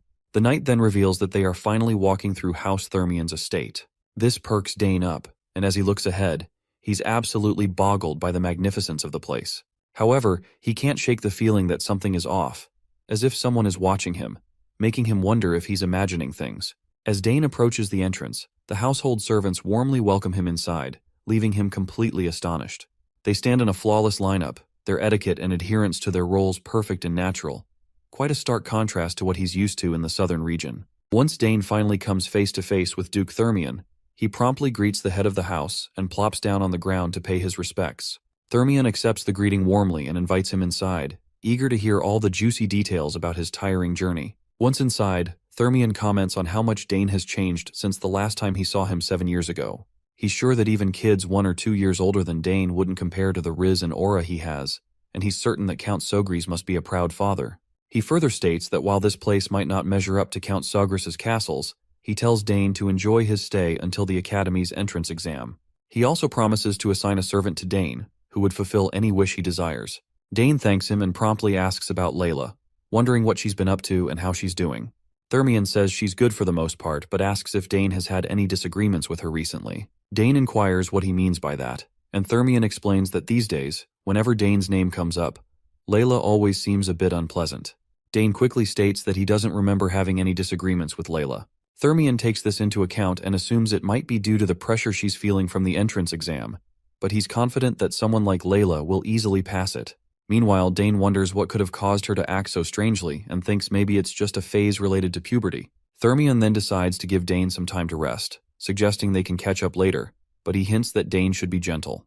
Dane, of course, doesn't understand what that's supposed to mean, but Thermian quickly assures him that he'll find out soon enough. Once the servant escorts Dane to his room, he looks around and thinks about how he'll be staying here for a week until the entrance exam. However, he notices that the room is a bit extravagant for a guest room. He simply throws his bag down and decides to unpack before finding the training grounds. At that moment, we catch a glimpse of Our Lady entering the room uninvited, and she decides to take him to the training ground. As soon as this voice falls into Dane's ears, it doesn't take Dane long to recognize who is behind him, and as soon as he turns around, he sees Layla. She looks like she's grown a lot since the last time he saw her, and her growth in some areas is definitely noticeable. She looks annoyed and asks why he took so long to get here, clearly frustrated that he made her wait all these days. Dane can't help but burst into happiness when he sees her and jumps right in, asking how she's been. Layla shoots back that she's been doing super well. But before he can dive into a nice catch-up, he has to deal with her fury. She's absolutely livid that he didn't write her any letter for a long time, even though he promised he would. She asks him why he didn't even bother to write her a letter in recent years, or at least let her know when he was arriving. Dane, looking a bit clueless, admits he completely forgot to fill her in and apologizes for it. Of course, Layla isn't satisfied with his half-hearted apology. He tries to remind her that at least he actually showed up like he promised, explaining that he was super busy getting ready to come to the capital and kind of forgot about everything else. He pleads with her to let him off the hook just this once. Not surprisingly, she pouts like a stubborn wife, and Dane can clearly see the annoyance etched across her face. He asks if there's anything he can do to make it up to her. He apologizes again and promises to do whatever she asks. Layla raises an eyebrow, asking if he's for real. Dane just gives her an awkward smile and decides to agree to whatever she says to deflect some of her anger. Finally, he asks her what he could do to make it up to her. She thinks for a moment and then suggests they have a little spar. Dane is startled by the unexpected request. Definitely not something he saw coming, but he goes along with it anyway. Meanwhile, Layla snickers, clearly feeling proud of herself. She asks if he's sure he won't regret it because she's way stronger now and isn't that whiny kid who used to learn how to release mana from him. Dane is taken aback by her newfound confidence. It really makes him think that she must have grown a lot over the past 7 years to feel this self-assured. Speaking of improvements, he remembers she mentioned winning a competition in one of her letters. Layla is surprised he remembers that and explains she won the Danter Cup hosted by the royal family. As far as he recalls, it was a tournament for kids under 15. She confirms this, saying the competition was fierce, and if he had participated, she's sure they would have made it to the finals together. He reassures her that they can totally make up for that now. She then asks if he is sure that he wants to spar, since the entrance exam is near, and if he gets hurt, it might be troublesome for him. Dane shrugs it off, saying she does not have to worry about that. But still though, in his mind, he wonders why they would be getting hurt in the first place. With that settled, she decides to have the sparring match tomorrow, since it's already too late for today. When the next day arrives, we find them outside ready for the spar. She asks if he has a weapon for practice because she definitely doesn't want to hear that he's still using a bladeless weapon. He reminds her that it's just going to be a light match, so it's normal to use practice weapons. After all, no matter how much she's trained as a warrior, she can't handle every situation.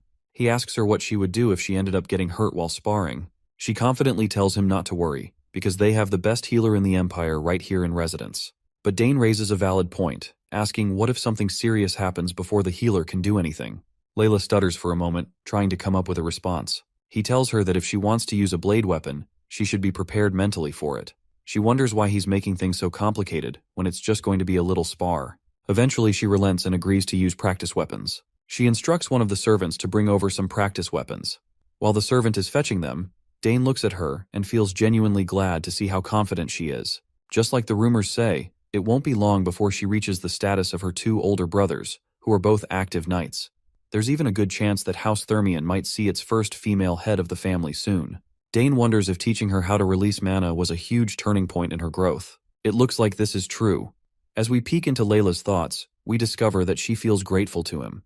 Thanks to his guidance, she learned the basics of wielding magic much faster than others her age, and she has even formed 2 mana cores now. She has waited so long for this day, and if she were to win, she wonders if Dane would feel down about it. The servant finally fetches the requested equipment. Once Dane is equipped with a dummy spear, he swings it around for a moment to get the blood pumping in his muscles. After that, he takes his stance and asks her if she's ready. Layla confirms that she is and takes her stance with a dummy sword in hand. She reflects on how she was able to fight against a spear wielder in the Dronzer Cup, and he wasn't all that hard to deal with. Since the spear is a long-range weapon, its effectiveness diminishes rapidly as the distance decreases. Keeping that in mind, she charges toward Dane recklessly to strike him. But before Layla can even touch him with her sword, Dane disappears, leaving her bewildered. Before she can figure out where he went, she notices that Dane has already tagged her with his spear, ending the sparring match before it even started. She quickly turns around and asks him, since when did he get there? Dane reminds her that she should consider herself lucky they were using practice weapons. If they had been real weapons, she could have been in real trouble. Layla refuses to believe that she lost, because she is sure that her sword had reached him already. Dane offers her another shot but warns her that the same method won't work a second time, so she better move carefully. Layla tries to steel herself, inwardly admitting that the fact she just lost was simply because she was nervous since she hadn't seen him in so long. This time she vows she won't go easy on him at all. That's when Layla spots her father standing on the balcony, watching everything happen. Dane also notices the Duke and is surprised to see that he came just to observe her girl's potential firsthand. He can understand this doting father's intentions quite well. After she won the Dronzer Cup, he must be worried about his daughter, who has been working so hard. But Dane is confident that this match will ease the Duke's worries as he witnesses her true potential. Layla feels even more fired up because of her father's presence, and she is eager to prove herself by giving everything she has in this final spar. Dane nods in acknowledgement and tells her to show him all she's got. As the battle commences, the exchange of blows between the two reaches an insane speed. This time, Layla is giving it everything she has. But despite all her efforts, Dane points out that she still has a bit more to go, encouraging her to try harder. The Duke can't help but snicker, feeling proud of his daughter. He's glad to see that in this match they seem to be evenly matched so far, but he's curious about how it's all going to end. But suddenly something shifts. A strange and ominous feeling creeps into the air, and he notices that the confident smile Dane had just moments ago has vanished, replaced by a serious expression that makes him look like a warrior ready for battle. Well, it seems that Duke is experiencing PTSD because everything about our boy looks strangely familiar to him. As their duel continues, Layla gives it her all to overpower Dane, but it's clear she's no match for him. Her next clumsy move leaves her wide open, and Dane quickly makes her trip, making sure the fall isn't too harsh. Duke Thermion doesn't seem thrilled to see his daughter on a losing streak. He asks his knight, Asmar, if he thinks Layla's arrogance will be toned down after this. But Asmar believes that Thermion already knows what's going on, so he doesn't think his input is necessary. Thermion agrees, saying he knows better than anyone since he saw the signs before the Dronzer Cup. But after her victory, she changed completely. Meanwhile, the fight rages on as the Duke points out that he'd considered having a stern word with her, but thought it would be best if she figured things out for herself. Asmar also agrees with this idea. Thermion then questions his knight once again, asking how many mana cores Dane might have inside him. Considering Dane's talent, the knight guesses at least 3. But Thermion disagrees right away, thinking it's probably 2, with a very slim chance of it being 3. Asmar inquires the reason behind the Duke's words. In response, Thermion tells his knight to take a closer look. What's overwhelming Layla isn't Dane's spearmanship or superior speed, it's his tactical movements, something Layla has never experienced before. We then zoom in over Layla, who is completely baffled as to how Dane is countering every move she throws at him. In order to clarify, Dane points out that her sluggish movements are making it easy for him to predict her actions. All her attacks are too predictable, giving him the upper hand. Meanwhile, Thermion asks Asmar if he can't see the spirit of a seasoned swordsman in Dane. The knight agrees immediately, but admits he's curious about how Dane, at his age, could possibly have this much experience. Thermion confesses he's just as clueless. He then reflects on how Layla's greatest growth came 7 years ago, after they returned from the Southern Inspection Tour. Meeting Dane back then had a profound impact on her, and he's certain that this time will be no different. Asmar acknowledges this and admits he's also surprised by this boy. The young lady may be the winner of the Danter Cup, but she's outmatched by Dane by a wide margin. It certainly seems like Count Sogras must have trained him harshly. However, Duke Thermion doesn't think of it that way. On the contrary, he believes Sogras isn't the type to train someone harshly. And besides, Dane doesn't seem like someone who would need such training in the first place. Asmar isn't entirely sure where the Duke is going with this, so Thermion makes it plain. He states that this boy is no ordinary person. He's someone with overwhelming talent, a true genius. He further speculates that Dane likely didn't participate in the Danter Cup simply because he wasn't interested. While Asmar outwardly agrees with his senior's assessment, but inwardly, he finds the idea ridiculous. The Danter Cup is something every boy and girl in the Empire aspires to win. Why wouldn't Dane be interested in it? Thermion continues, reminding his knight that no one of Dane's age has skills remotely on his level. Just as the Duke says this, his daughter buckles over her knees in exhaustion. Watching her, Thermion reflects that these battles might be exactly what she needs to humble her personality a little. He hopes that Layla realizes her shortcomings from this sparring session. If she can let go of her arrogance and focus on becoming more skilled with the sword, she'll be able to completely surpass her brothers. Now let's switch to Layla's perspective, where she's facing one humiliating defeat after another. She's finally starting to realize that Dane isn't just a tough opponent. He's on a whole different level. She always knew their talents were different, but to discover that the gap between them is this vast is a jaw-dropping moment for her. Seeing that she's exhausted, Dane decides to call it a day. It seems Dane was simply doing what Duke Thermion had hoped, playing along to remind Layla that she's not the best. As they walk, she's visibly annoyed and lashes out at him, demanding to know how on earth he trained to get this good. In response, Dane casually replies that he just practiced diligently. What a savage. His nonchalant answer completely rattles Layla, who can't help but feel frustrated. She thinks he's trying to undermine all the effort she's put into her own training, as if to say she hasn't worked just as hard. Dane, ever the savage, replies again and tells Layla she just has to work harder. With that, he decides to leave. But Layla isn't one to back down. She makes it clear that she won't lose next time. Dane, already looking forward to their next encounter, doesn't say much and leaves her to reflect on their dynamic. To Layla, Dane is the only person her age she truly admires, but at the same time, he's also someone she desperately wants to surpass. She wants to prove that she's not just a kid waiting to be taught. Yet, no matter how hard she tries, he always seems further out of reach. Still, she tells herself to wait and see. Next time, she's going to win. A few days pass, and we learn that the Imperial Academy's entrance exam is more than just a test. It's a full-blown festival.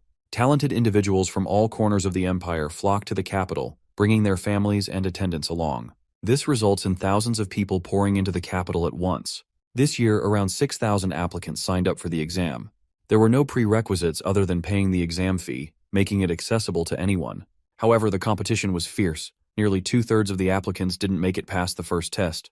Now, with the pre-selection over, 2,000 applicants remain, preparing for the next challenge in the form of the specialization exam. Inside the academy, the big shots gathered to discuss the influx of applicants.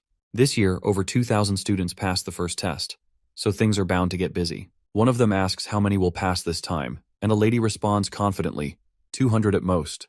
They all speculate about the kind of students who will make it. The man leading the conversation is Professor Donavo, Dean of the Magic Department. The lady speaking is Ingrid, Dean of the Spearmanship Department. Donavo asks when the scores for the test will be released, admitting that he's curious to know who ranked first. Someone casually mentions that the top scorer in swordsmanship is likely to be the young lady from House Thermion. After all, she's the winner of the Danter Cup, and no one questions the outstanding way Duke Thermion has raised his children. The conversation continues with the dean of the summoning department, Delphine, a sharp lady with glasses, and the professor sitting beside her is Esternade, the dean of the swordsmanship department. While everyone throws around guesses about who is going to be the top student, Denavo sits quietly. That's when he cuts through the chatter, calling out everyone for their wild assumptions. He pulls out a letter that draws all eyes to him. When asked what it is, Denavo explains that it's a recommendation letter from Sidrain, and it even bears the Nixon Magic Tower's seal, imbued with mana. Everyone's jaws drop. Out of all the years, Sidrain has finally recommended someone he believes is worthy. The room is thick with disbelief. Even so, some insist there's no way this person could outperform the winner of the Danter Cup. Denavo, however, isn't done. He reminds everyone that Sidrain, who is famous for never taking on a disciple, has actually sent a recommendation letter. Not only that, but the child in question is just 14 years old and already a 3-chain mage. By now, everyone is dying to know who this prodigy might be. Denavo lets the suspense build before finally revealing the name, Dane Sogres of House Sogres. The room is stunned into silence. What makes this revelation even more staggering is the fact that there are already 2 geniuses from House Sogres enrolled in the academy, and now there's going to be a third. They are sure that this is definitely going to grab everyone's eyeballs. Esternade remembers that the House of Sogres is renowned for its expertise in spearmanship, but a mage's recommendation letter doesn't really make sense. It seems Sogres is about to become famous for its magic instead. Lady Ingrid shares the same thoughts. She had assumed he would apply for spearmanship, so this is a surprising twist.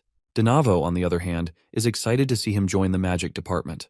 With his sister Arabella already there, he'll be a fantastic addition to make the department even better. After all, the Imperial Academy is best known for its magic. Suddenly, a lady rushes into the meeting to announce that the test results are in. A system window displaying the results pops up. It reveals that the swordsmanship department has admitted 1,367 students, the magic department 227, and the summoning department only 152. The numbers for the swordsmanship department are staggering, especially when compared to the other departments, leaving everyone present in awe.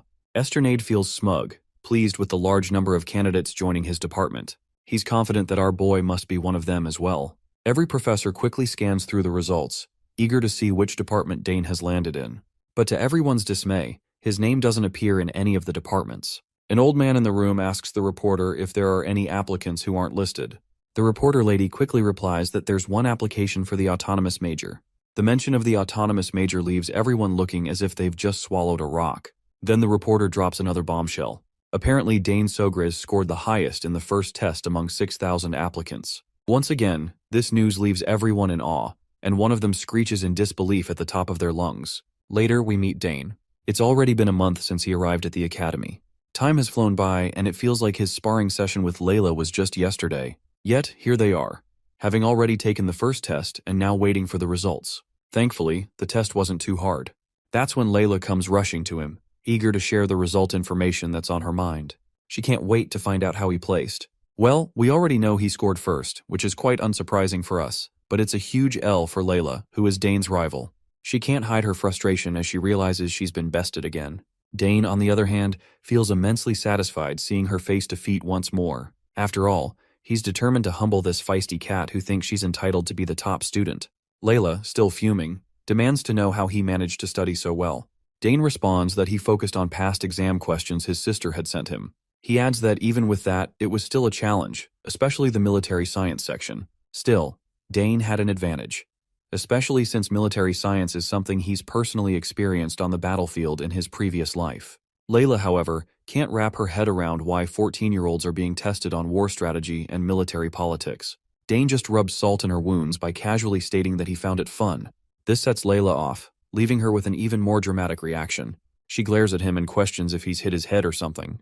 As far as she's concerned, military science, arts, music, and even the history of the Drenic Empire are all things a 14-year-old should lack knowledge about. But Dane, in his usual savage style, fires back. He reminds her that this is his specialty. After all, he's picked up a lot of things while living on the battlefield. Layla then questions Dane about what he chose for the second test. To her surprise, he says he chose 3. The mention of 3 catches her completely off guard because it apparently means he applied for the autonomous major. With every new revelation about Dane, her agitation grows. She demands to know what other talents he's hiding besides spearmanship and summoning magic. Dane just smiles and brushes off her question, but promises to tell her soon enough. Frustrated, she insists him to tell right away, and asks why on earth he chose the autonomous major. No matter how she looks at it, she just can't make sense of his decision. Dane responds calmly, saying it's because he wants to study all of them. Layla immediately reminds him that the pass rate for the autonomous major is atrocious. Dane remains unfazed, and reveals that he heard students in the autonomous major can take any class they want until graduation. Plus, they don't have to declare a specific major, and they can even conduct research with professors from all departments. Layla narrows her eyes and asks if he really thinks people fail just because they don't know about those perks. She then even speculates if he's doing this because he doesn't want to be in the same department as her. Dane denies having such intentions, which only prompts her to lash out again. She demands to know how he plans to pass and insists on finding out what other abilities he has besides spearmanship and summoning magic. Seeing how restless and persistent she is, Dane briefly considers revealing more for a moment. Honestly, I find her quite annoying. I hope she could yap less. The scene transitions to the academy, where we overhear professors discussing Dane. Apparently, all the professors had to gather in one place because, to pass the autonomous major exam, the student must succeed in the exams for 3 departments. They're bewildered by the fact that Dane is actually planning to take on the autonomous major. Spearmanship, magic, and summoning. Each core and circle of study are practically opposites, making it almost impossible to pass all 3. Professor Delfineso notes that while there have been people who manage to pass 2 tests for the autonomous major, most don't even pass 1. Donavo agrees, adding that it's better to specialize, focus on the spear if it's spearmanship, or magic if it's magic. Applying for just one major is the safer and smarter choice. It's been 200 years since the autonomous major was created, and almost no one has ever managed to pass all its tests. Back then, when the major was first established, the requirements weren't as stringent. Hundreds of years ago, during times of conquest, the academy needed all the talent it could get. If someone showed potential, no matter the field, they were trained and utilized. But now, it's not like that anymore.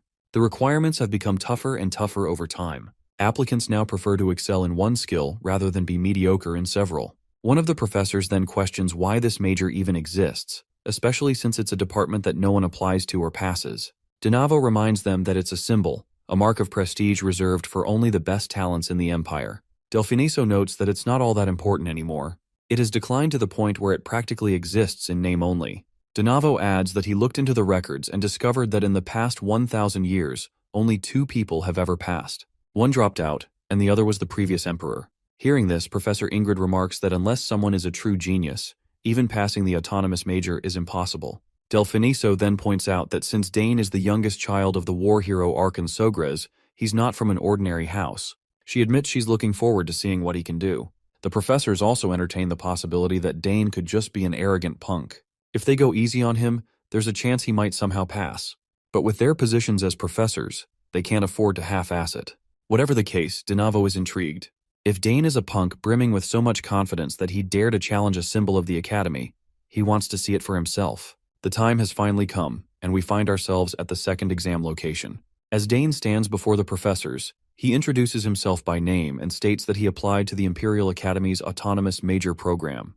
Donavo questions him, asking if he understands the significance of applying to the autonomous major. Of course, Dane has done his homework. He confidently states that he's fully aware of the obligation to pass the exams for the 3 majors he selected. Professor Ingrid then reminds him it's not too late to back out. She truly respects Count Sogres, the Empire's greatest spearman, and doesn't want to see the son of such a remarkable figure fail and have to return home in disgrace. Dane acknowledges her concern and even expresses his gratitude for it. However, he firmly makes it clear that he came here with the determination to give it his all. The professors expected nothing less. After all, if Dane were someone who would give up after hearing a few words of discouragement, he wouldn't have applied in the first place. With that in mind, Donavo states that the exam will consist of 3 different tests related to the majors Dane has chosen. If he fails even one of them, it will be an automatic failure. Now that the rules are laid out, Donavo gestures to the head of the summoning department, Professor Delfineso, to start the test. Later, she stands right in front of Dane. As they face each other, Dane reflects on Delfineso's reputation. As he's heard, she's reached the peak among the summoners of the Altheon Empire, and holds the record for summoning 3 summons above the 2nd rank at the same time. The lady finally speaks, explaining that the summoning test is simple. Dane will need to satisfy her in any way he can with his summoning skills. Hearing this, Dane is thrilled. He had expected the test to be a freestyle challenge, without strict form or standards. Instead of showing her some flashy magic trick, as she might expect, he asks her if she could summon something. Her response catches her off guard. She quickly demands to know what in the hell he's talking about. Even the professors are bewildered. It's unfathomable that an applicant would ask a professor to perform a summon.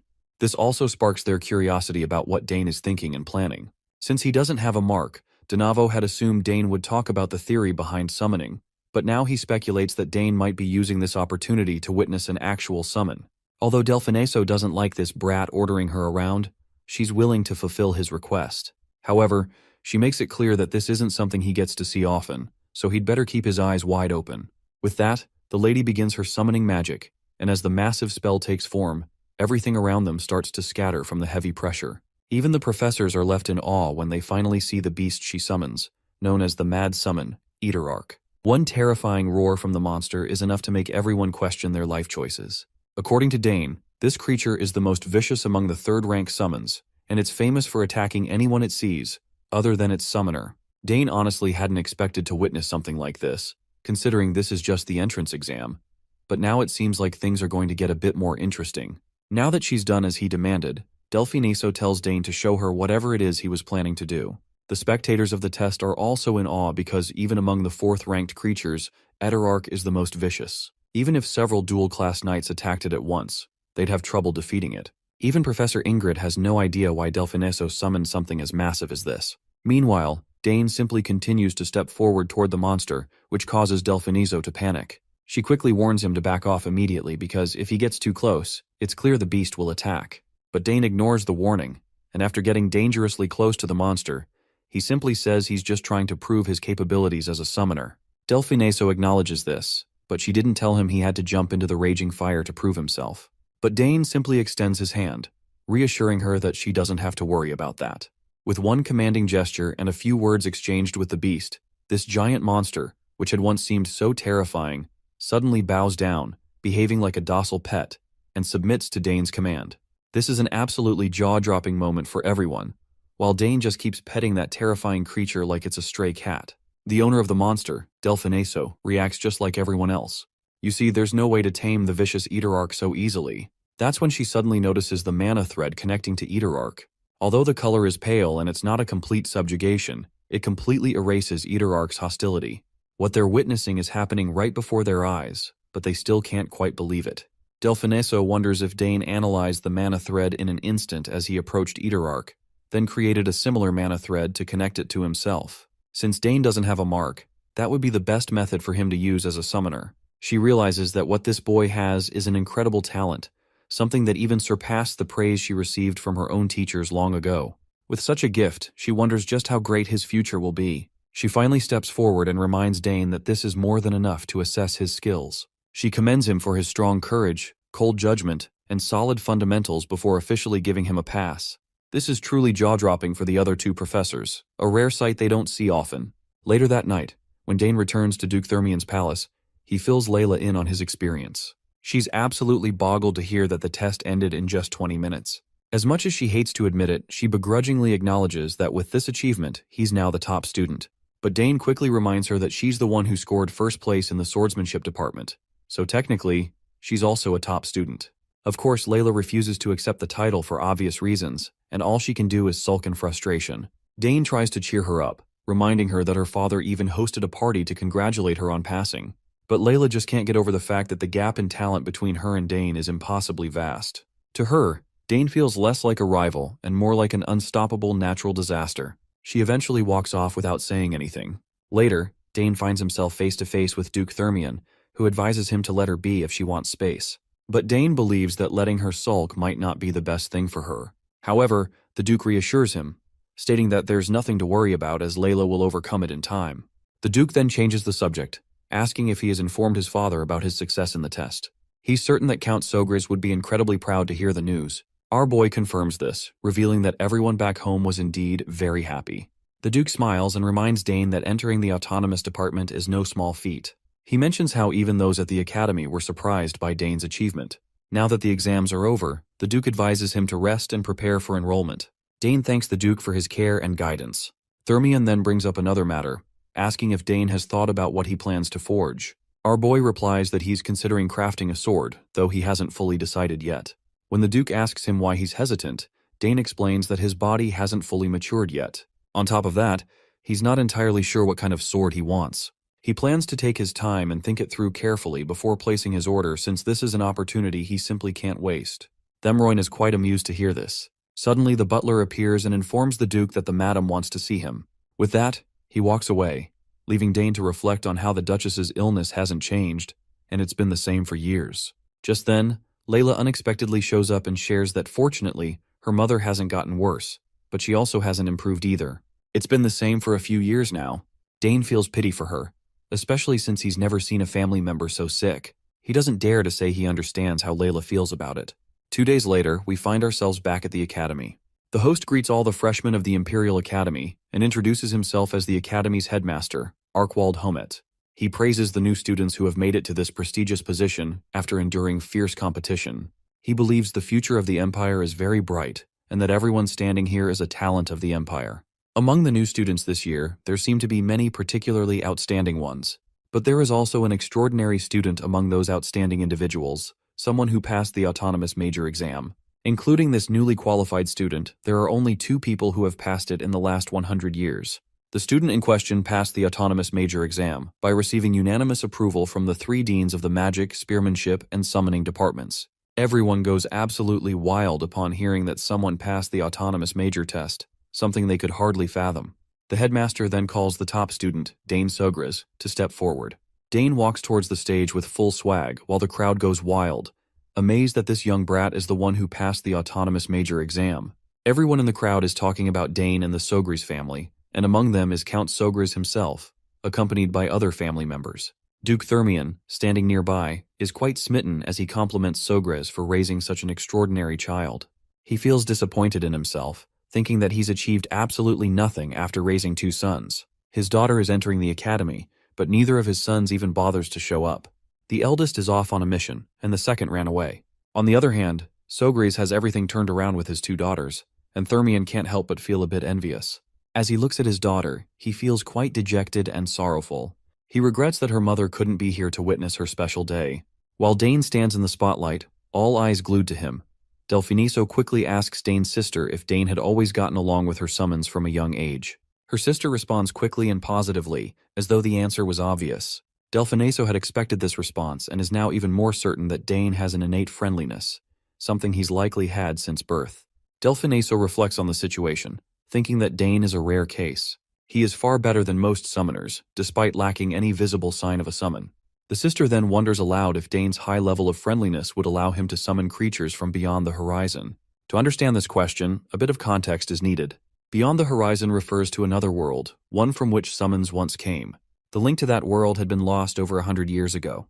Delfiniso finally concludes that it's possible. He believes the summons from that world have the ability to choose their summoners, which could make such a feat more than achievable. Meanwhile, the principal steps up to Dane, finally meeting him face to face. He hands our boy a piece of paper while expressing his high hopes that this extraordinary student will demonstrate his full talents at the academy. Dane proudly grabs the paper and acknowledges it with a smile. Meanwhile, all the scattered students gather and form a line for the oath-swearing ceremony, led by the first-year representative. Later, we see Dane completely lost in his own pleasant thoughts, basking in the glow of his first major achievement. He's finally made it into the academy. It took quite a bit of time and effort to get here, but he's determined not to waste this second chance at life. This is just the beginning, and he's ready to achieve so much more. The next scene takes us to the Academy's main auditorium. A few representatives wrap up their introductory speeches about the Academy, and the students are given a short break before the next scheduled activity. They're invited to grab some snacks prepared at the back and rest comfortably. During the break, Layla, acting like a concerned wife, starts lecturing Dane. She warns him that now, with his success, plenty of people will be watching him. Some with good intentions, others with bad. She advises him to be careful with any offers and to think things through. As she keeps yapping, Dane waves her worries off, insisting he already knows how to handle himself. But Leela doesn't stop. She brings up the topic of clubs, reminding him about their importance. Dane, however, makes it clear he's not interested in any of them. By now, senior students have already started scouting for talented freshmen, hoping to recruit them for their clubs and activities. Now that he thinks about it, Dane remembers his eldest sister mentioning how there are tons of fun clubs at the academy. Suddenly, some eager senior shouts Dane's name in order to recruit him in his club. In no time, a crowd forms, and they're all swarming toward Dane, shouting over each other to get him to join their clubs. Within minutes, the scene turns chaotic. but Layla quickly grabs Dane's hand and bolts, dragging him along as she runs to escape the madness. Unfortunately, their escape route is blocked by some jackasses who are just as desperate to recruit Dane for their club. The entire place descends into chaos. Students are yelling, pitching their clubs with wild enthusiasm, while Layla is running as if her life depends on it, pulling Dane with her. Despite her speed, the crowd is relentless and begins chasing after them. Dane, while running, can't help but think about how this feels oddly familiar. Sure, he's used to being pursued by enemy soldiers, but being chased like this, just for being the top student, is a one-of-a-kind experience. The scene transitions to another part of the academy, where we meet Kelthus Redfield. He's walking quietly, minding his own business. In the background, a group of senior students whispers among themselves, glancing toward Kelthus. It's clear he has a reputation, though what kind, we're about to find out.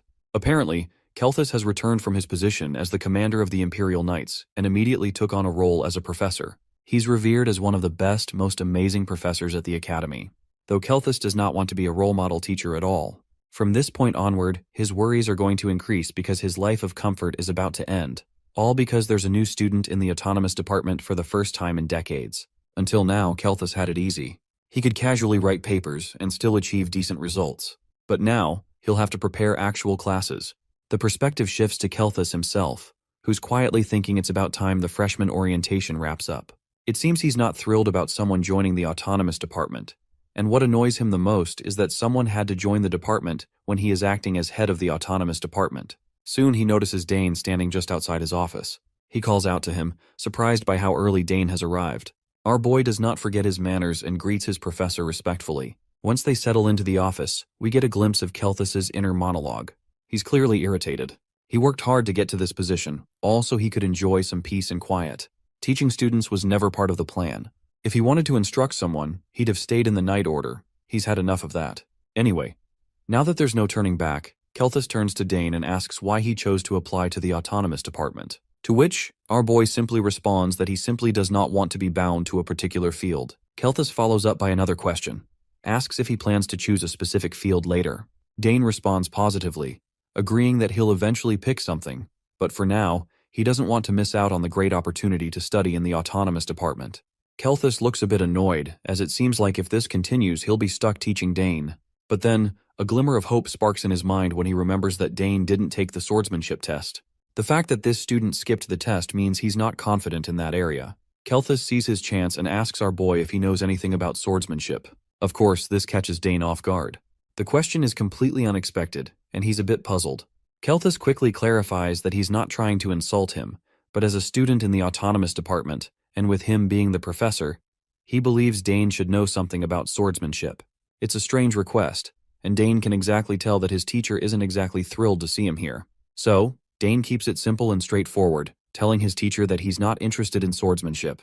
This is the moment Kelthus has been waiting for. He's quick to seize the opportunity, telling Dane that he wants to test his abilities. You see, Kelthus has the authority to evaluate Dane, and if our boy's swordsmanship is as poor as he suspects, this lousy professor can use it as an excuse to make him leave the department. Kelthus decides to head to the training grounds to test Dane's aptitude in swordsmanship. Once they arrive, the professor gestures toward the array of swords lining the walls and tells Dane to choose any weapon he likes. Our boy begins browsing through the staggering collection of blades. As he looks at the plethora of swords, he can't help but wonder how a training room like this even exists in a place meant for academics. And most of all, why is there so much weaponry when there haven't been any autonomous department students in decades? After a few moments, Dane shrugs and picks a sword at random. Kelthus is not sure about the sword he chose, but Dane responds affirmatively, showing no signs of second-guessing himself. With the weapon selected, Kelthus lays out the rules. It's pretty simple. If Dane can tag him even once, he passes.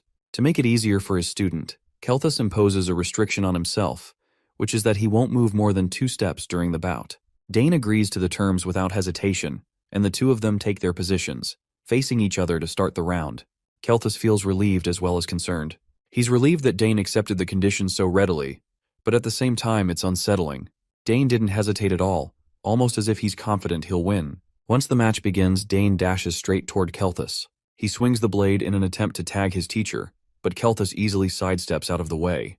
Though he dodged the strike with little effort, the professor can't help but notice something. Dane is fast. Faster than he expected.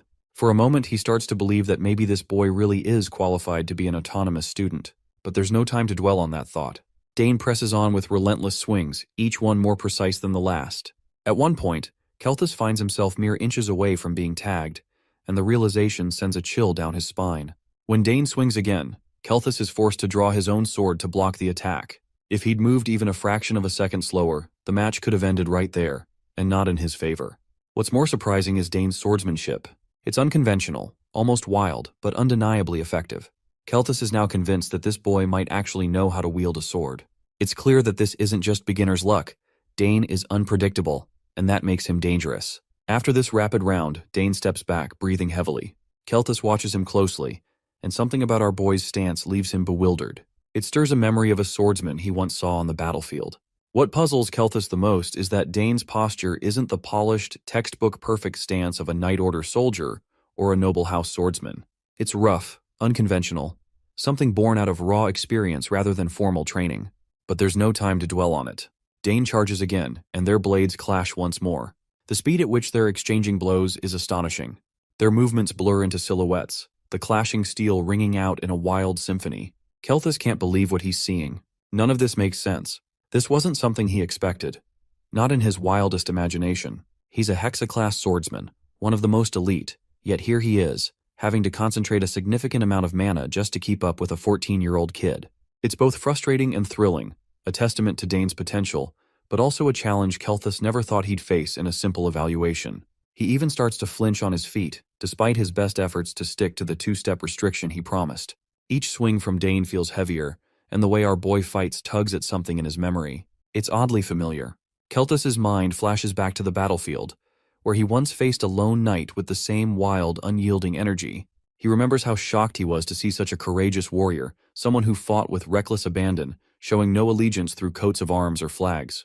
The madman tore through the battlefield, a force of chaos that everyone struggled to handle. As the memory fades, Kelthus snaps back to the present, just in time to feel the cold tap of Dane's blade against him. He's been tagged. Dane cracks a small smile at the victory but doesn't laugh, especially since it would be insulting to his teacher. Instead, he innocently states, "I think my sword hit you."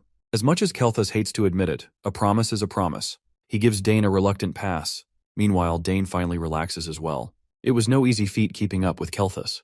If it hadn't been for the handicap the professor imposed on himself, Dane is sure he wouldn't have stood a chance. Meanwhile, Kelthus is equally overwhelmed. He can't deny the ridiculous talent hidden inside this boy. Even with the handicap, Dane should never have been able to push back against a Hexa-class professor like himself. He now understands why Dane wasn't nervous about the swordsmanship test.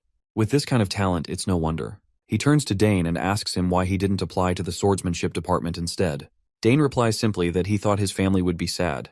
Kelthus is confused to hear this, as this remark doesn't make much sense. But now that he thinks about it, Dane's father is a genius spearman, and his sisters are skilled in magic and summoning. It becomes clear why Dane applied to the 3 departments. He was trying to fulfill his family's expectations. Now Kelthus finally realizes the truth the hard way. It wasn't that Dane lacked confidence in swordsmanship. It was that he simply didn't want to practice it.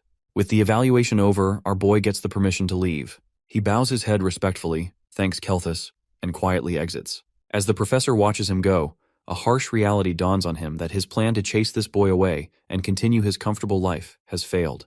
There's no easy way out now. As the door shuts, Kelthus closes his eyes. His mind drifts back to the past, where he recalls a conversation he had with his fellow. He asked his fellow about the knight in front of it, and his fellow responded that he is Argric. Later, Dane meets his second sister, who is pretty bewildered to learn that he passed the test. As far as she knows, Professor Kelthus isn't the kind of person to let anyone pass so easily. You see, that professor has only ever attended one faculty meeting, and even that was because the headmaster called him personally.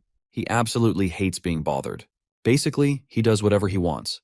And that's exactly why she was so worried about her brother. She's relieved nothing happened to him. Her comment gets Dane thinking. Normally, his second sister would have celebrated his victory, but instead, she just looks relieved that he's safe. It's one of the reasons he likes her. She genuinely cares about his well-being. Finally, his eldest sister shows up, running to him. Just as the trio of siblings is catching up, whispers start spreading through the students. Everyone's amazed to see all the children of House Sogries in one place. People always thought the house was impressive with just Arabella and Claire, but now the youngest is proving to be just as remarkable as his sisters. Later, we meet a senior named Max Hauer, who introduces himself to Dane. He explains that he's in charge of all the general operations for the dormitories. The dorms are divided into 3 halls, with students assigned based on their grades. The best hall is Danter Hall, named after the first emperor. Since Dane is the top student and passed the autonomous major exam, Max reveals that he'll be staying in Danter Hall. He goes on to describe the impressive facilities: restaurants, training rooms, libraries, lounges, and even magic projection rooms. And then there's the mention of secret facilities. Dane has no idea what those are about, but he doesn't press the issue and just listens as Max continues to explain. The senior also explains that while Dane won't need to worry about this, there are cases where students have to leave Danter Hall if their grades drop. He adds that Arabella and Claire stayed in Danter Hall until they graduated, a feat in itself, and one more reason the Sogra's name carries so much weight. With everything laid out, Max hands Dane the key to his apartment, mentioning there's a spare. If Dane ever loses it, he can come back and get a replacement. The senior also warns his junior about the strange students around here. They're not bad, he says, but sometimes you'll find yourself wondering what's wrong with them. Max suggests he check out the details himself and assures him that if he has any questions, he can contact him through the crystal ball. With that, Dane heads off to his room. As he walks, he can't help but notice how lavish the place is. But there's something off about it too. He doesn't sense a single human presence. It's as if everyone just evaporated into thin air. Feeling uneasy, he decides to spread out his senses. Almost immediately, he picks up on a faint whiff of lubricating oil brushing against his nose and the barely audible squeaking of turning gears. From just that much information, it becomes clear to him that this is a trap, and he's already stepped right into it. But instead of panicking, my guy just smirks to see such a lousy attempt being made on him. The thugs who tried to make this are watching everything through this window. They got no clue why Dane has stopped moving, which makes them wonder if he has caught on that he has fallen for a trap. But the guy with glasses, Arnold, states that there is absolutely no way because, as he claims it, the Coloreds have been hunters for hundreds of years, so they are very good at setting traps. He is actually the eldest son of the Colored Barony, Arnold Colored, third-year student of the shooting department. One of the students fears that it might be a dangerous prank, but Arnold assures his timid friend that he removed all the danger already. This is the first time he is going to have such a hazing, so he is excited.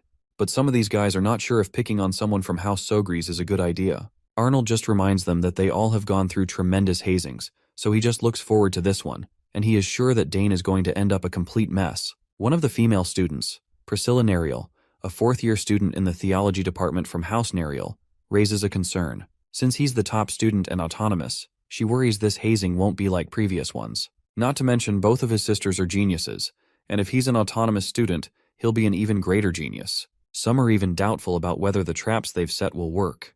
But Arnold is certain Dane couldn't have sensed the traps. He made sure to paint the traps to hide them, and even lubricated them to prevent any mechanical sounds. Finally, Dane begins to move forward, which fills these idiots with absolute joy. Since my guy knows where all the traps are set, he intentionally triggers the first one.